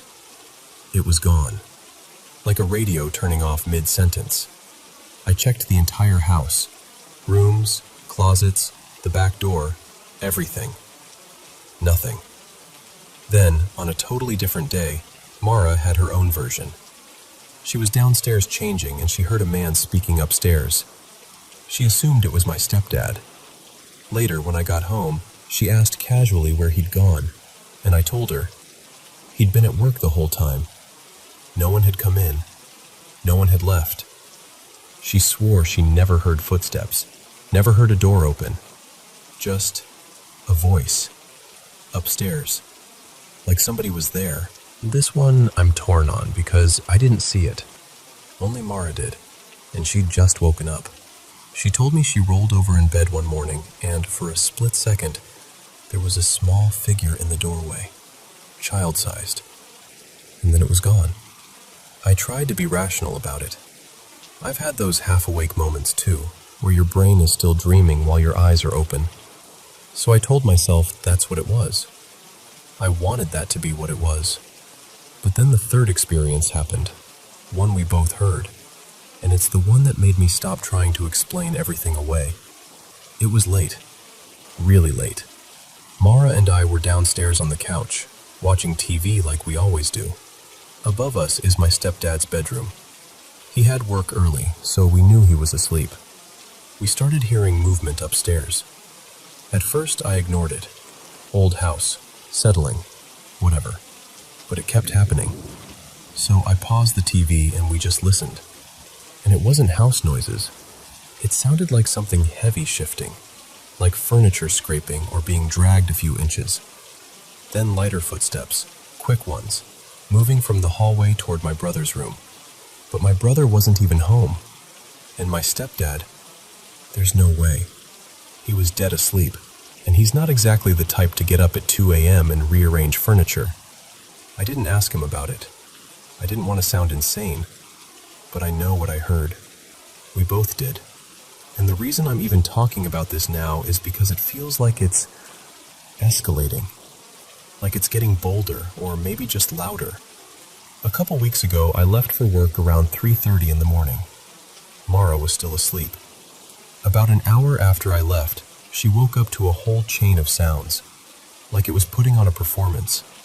She told me she heard something walking down the stairs, then things on a shelf shifting, like someone touching objects and moving them around.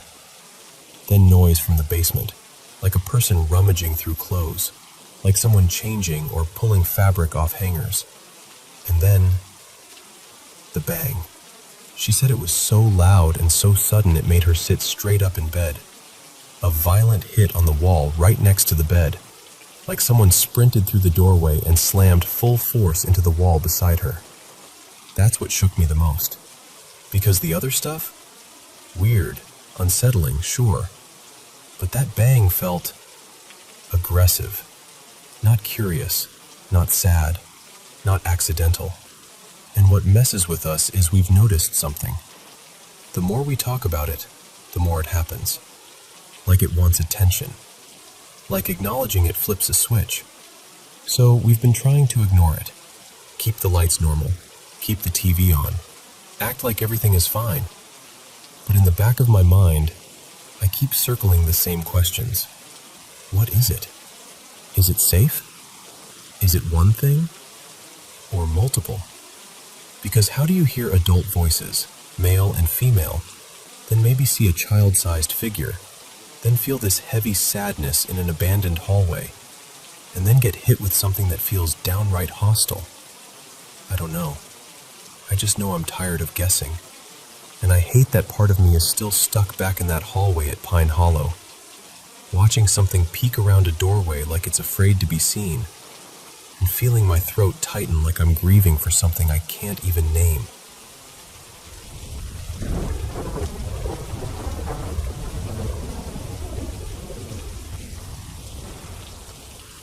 So this happened to me about 15 years ago, and I still think about it more often than I'd like to admit. I was walking home late after a casual night out. Nothing wild, just a few drinks and laughs with friends at a little pub. Around midnight, we did what we always used to do. We stopped at our usual corner for one last chat, maybe 10 minutes or so, then hugged it out and split up in different directions.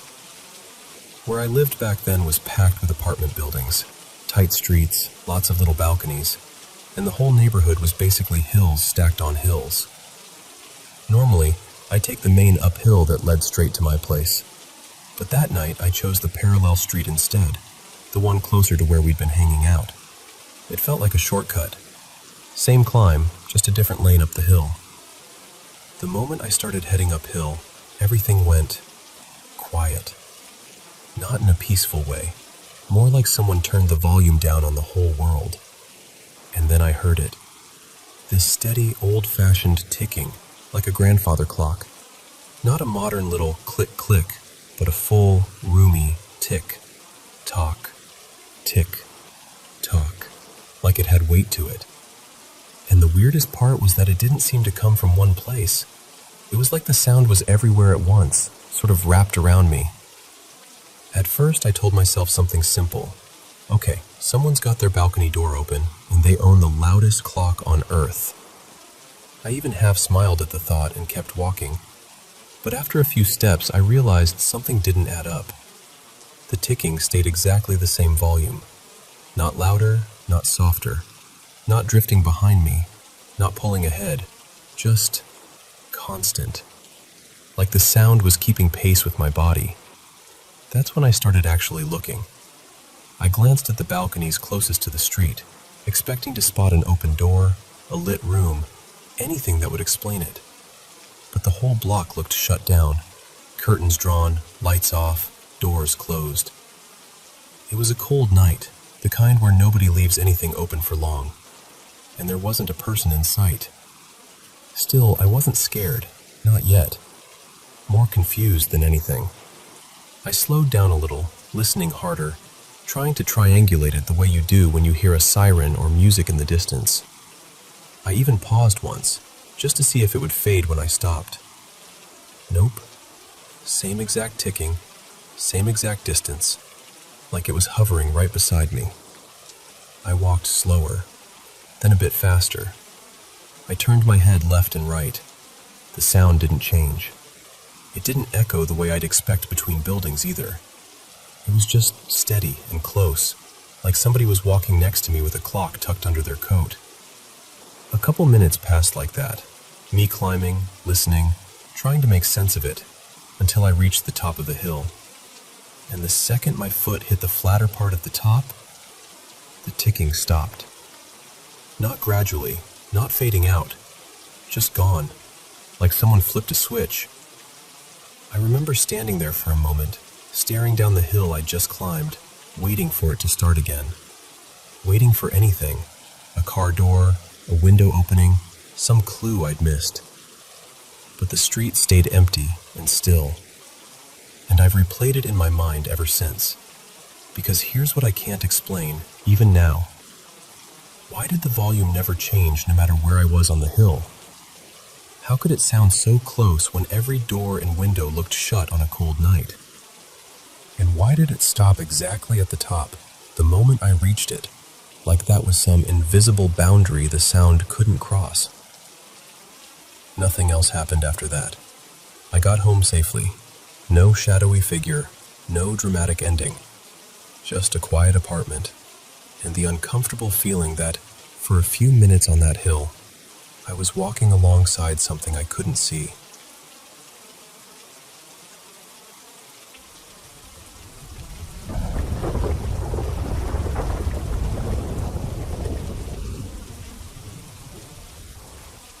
Hey, okay, I'm just gonna say it the way it is, even though I know it sounds like one of those stories people roll their eyes at. I'm a mom, and my little boy is 3, and for a long time now, he's been talking to my brother. Except my brother passed away a few months before my son was even born. I know how that sounds. But here's the thing. My kid says things he shouldn't be able to know. And when he sees my brother, he calls him Uncle Jamie, which isn't even my brother's name. It's just what he started saying on his own. His whole face changes. Like his eyes brighten up and he gets this excited, happy energy. Like someone just walked into the room that he loves. At first, I honestly let it be. I was like, okay, maybe it's a sweet imagination thing. Maybe it's a kid processing family stories, whatever. It felt harmless. Kind of comforting, even. But then it shifted. He started getting scared of his bedroom. Not like normal, I don't want to go to bed stuff. This was different. He was adamant, like full body no. And when I asked why, he kept pointing at the mirror and saying something like, "It comes out. It flies out and goes on the fan." Like the ceiling fan. I laughed the first time. I did. Because what else do you do when your toddler says something that wild? But he didn't laugh. He looked genuinely freaked out. So I took the mirror down. And the night I did, he finally slept in there again. Which made my stomach drop, because now I'm standing there holding a mirror like, why did that work? I started looking for answers, mostly because I didn't know what I was supposed to do with any of this. And yeah, I posted a few videos online, just little clips, because I kept thinking, maybe I'm overreacting. Maybe other parents will tell me, my kid did that too. And instead, it kind of blew up. People were messaging me like, I believe you, and watch his eyes, and he's tracking something. And honestly, that part messed with my head, because I hadn't felt anything in the house. No weird vibes, nothing. Even though my dad did hospice at home and he passed here, so, the house has definitely held hard moments, but it never felt bad to me. Until last weekend. Last weekend, I decided to film a normal little vlog in the same bedroom my son avoids. Just me unboxing inventory. Super boring, literally talking about makeup and packaging and my shelves being a mess. I was rambling about this foundation I'd been trying, joking around. Nothing even remotely spooky.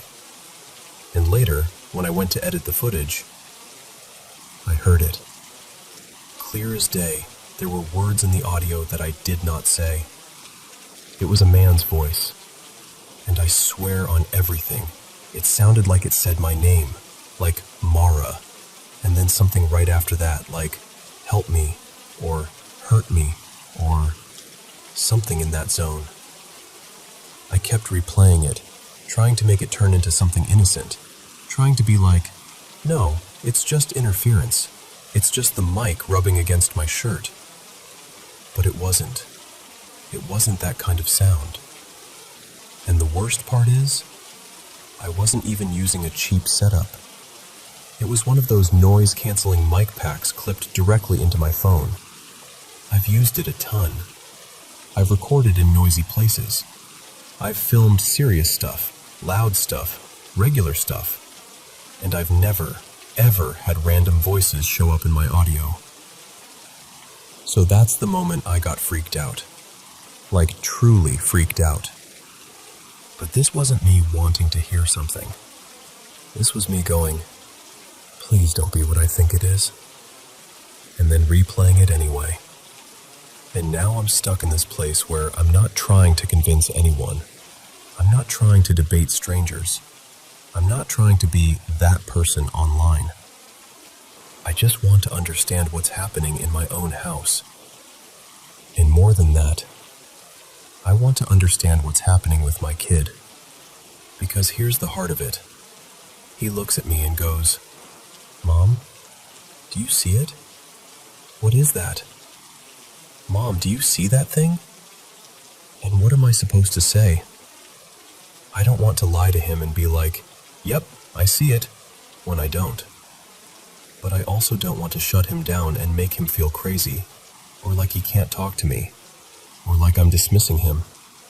So lately I've been trying to walk this weird tightrope where I'm like, what does it look like, buddy? And I let him explain. And then I'll say something like, I believe that you see something. Mommy just can't see it. And I'll be honest, it feels awkward coming out of my mouth. Communication isn't my strongest thing. My brain doesn't always pick the perfect words in the moment. Half the time I'm just trying not to look scared, because I don't want him to absorb my fear. Some people told me to teach him he can tell it to go away. So we've practiced that. You can say, go away if it's bothering you. And sometimes he does. But lately it's been happening more. More rooms, more moments, more little alarms in the day. Today it was under the kitchen table. He pointed and said, do you see it, Mom? It's like a bee. A bee. And I'm crouched on the floor staring at nothing under my table thinking, okay, what are we doing right now? What is my life? And I know I sound like I'm rambling. I am rambling. My kids are with their dad this weekend. The house is quiet. My brain won't turn off. And I'm sitting here going in circles trying to make sense of it. I'm not here for karma. I'm not here to argue with people about whether spirits are real. nobody's opinion changes the fact that I still have to parent through this. I guess what I'm asking is, if you were a kid who saw things, what would you have wanted your parent to do? What would have made you feel safe? Because I don't want to teach my son to be afraid of his own eyes, but I also don't want to accidentally encourage something that's scaring him. I just want to show up for him in the right way. And right now, I don't know what the right way is.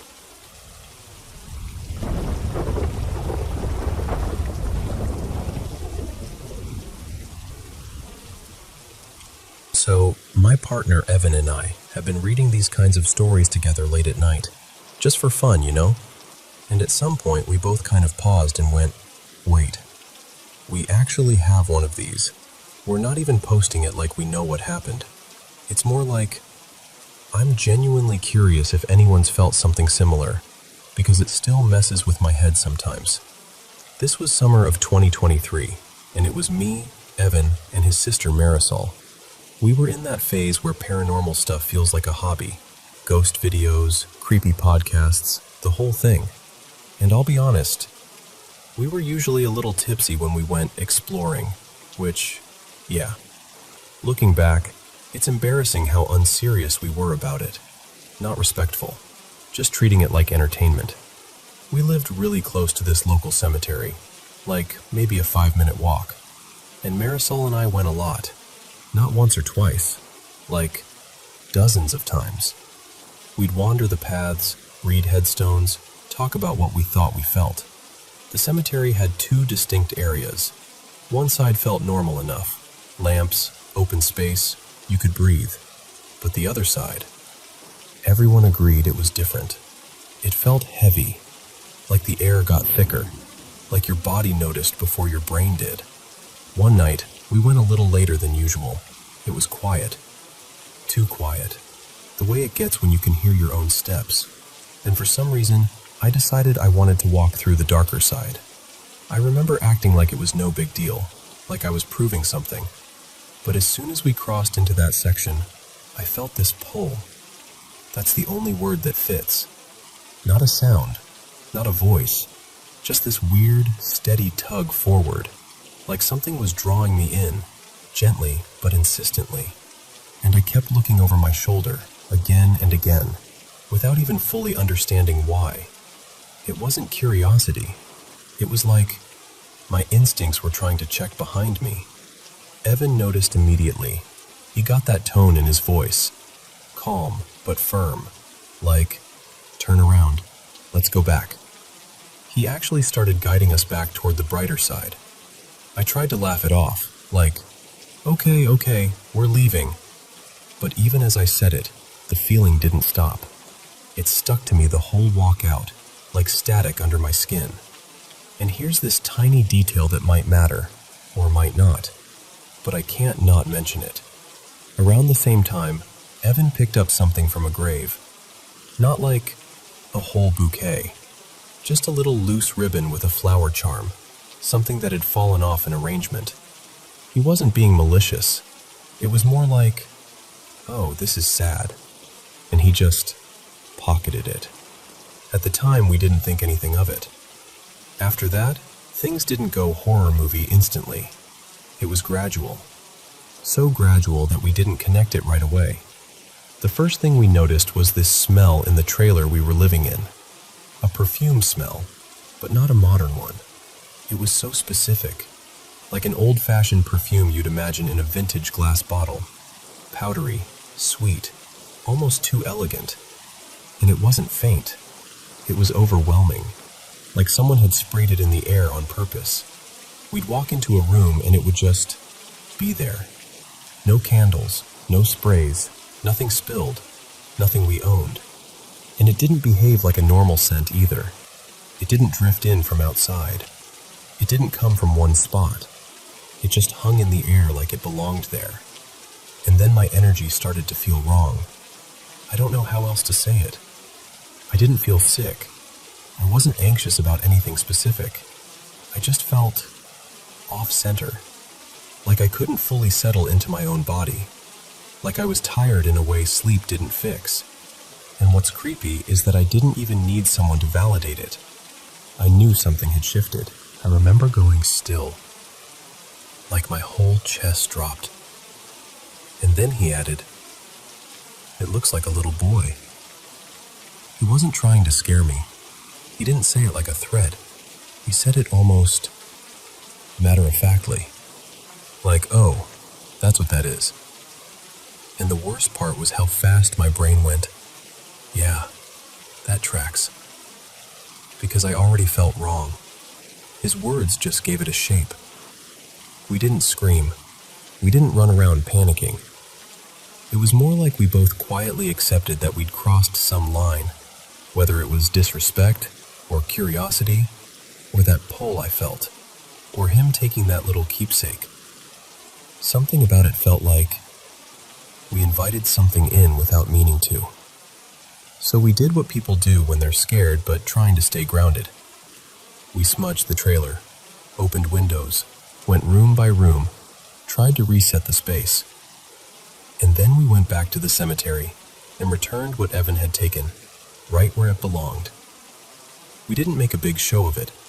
We just put it back, said something simple, like, "Sorry, this isn't ours." And I'm not saying everything snapped back to normal instantly. It didn't. But over the next couple weeks, it started easing. The perfume smell stopped showing up. My body stopped feeling like it was humming with someone else's presence. The heaviness faded. And now, honestly, most days I don't think about it. But sometimes I'll catch a random scent, something vaguely antique and sweet, and my stomach will flip, just for a second. And I still wonder, was there actually something attached to me? Was that perfume a sign of someone trying to announce themselves? Did that pull in the darker part of the cemetery mean something was trying to lead me somewhere? Or bring something back with me? I don't know. I just know it felt real enough that we changed our behavior after that. And it's one of those experiences where, even years later, you can't fully laugh it off.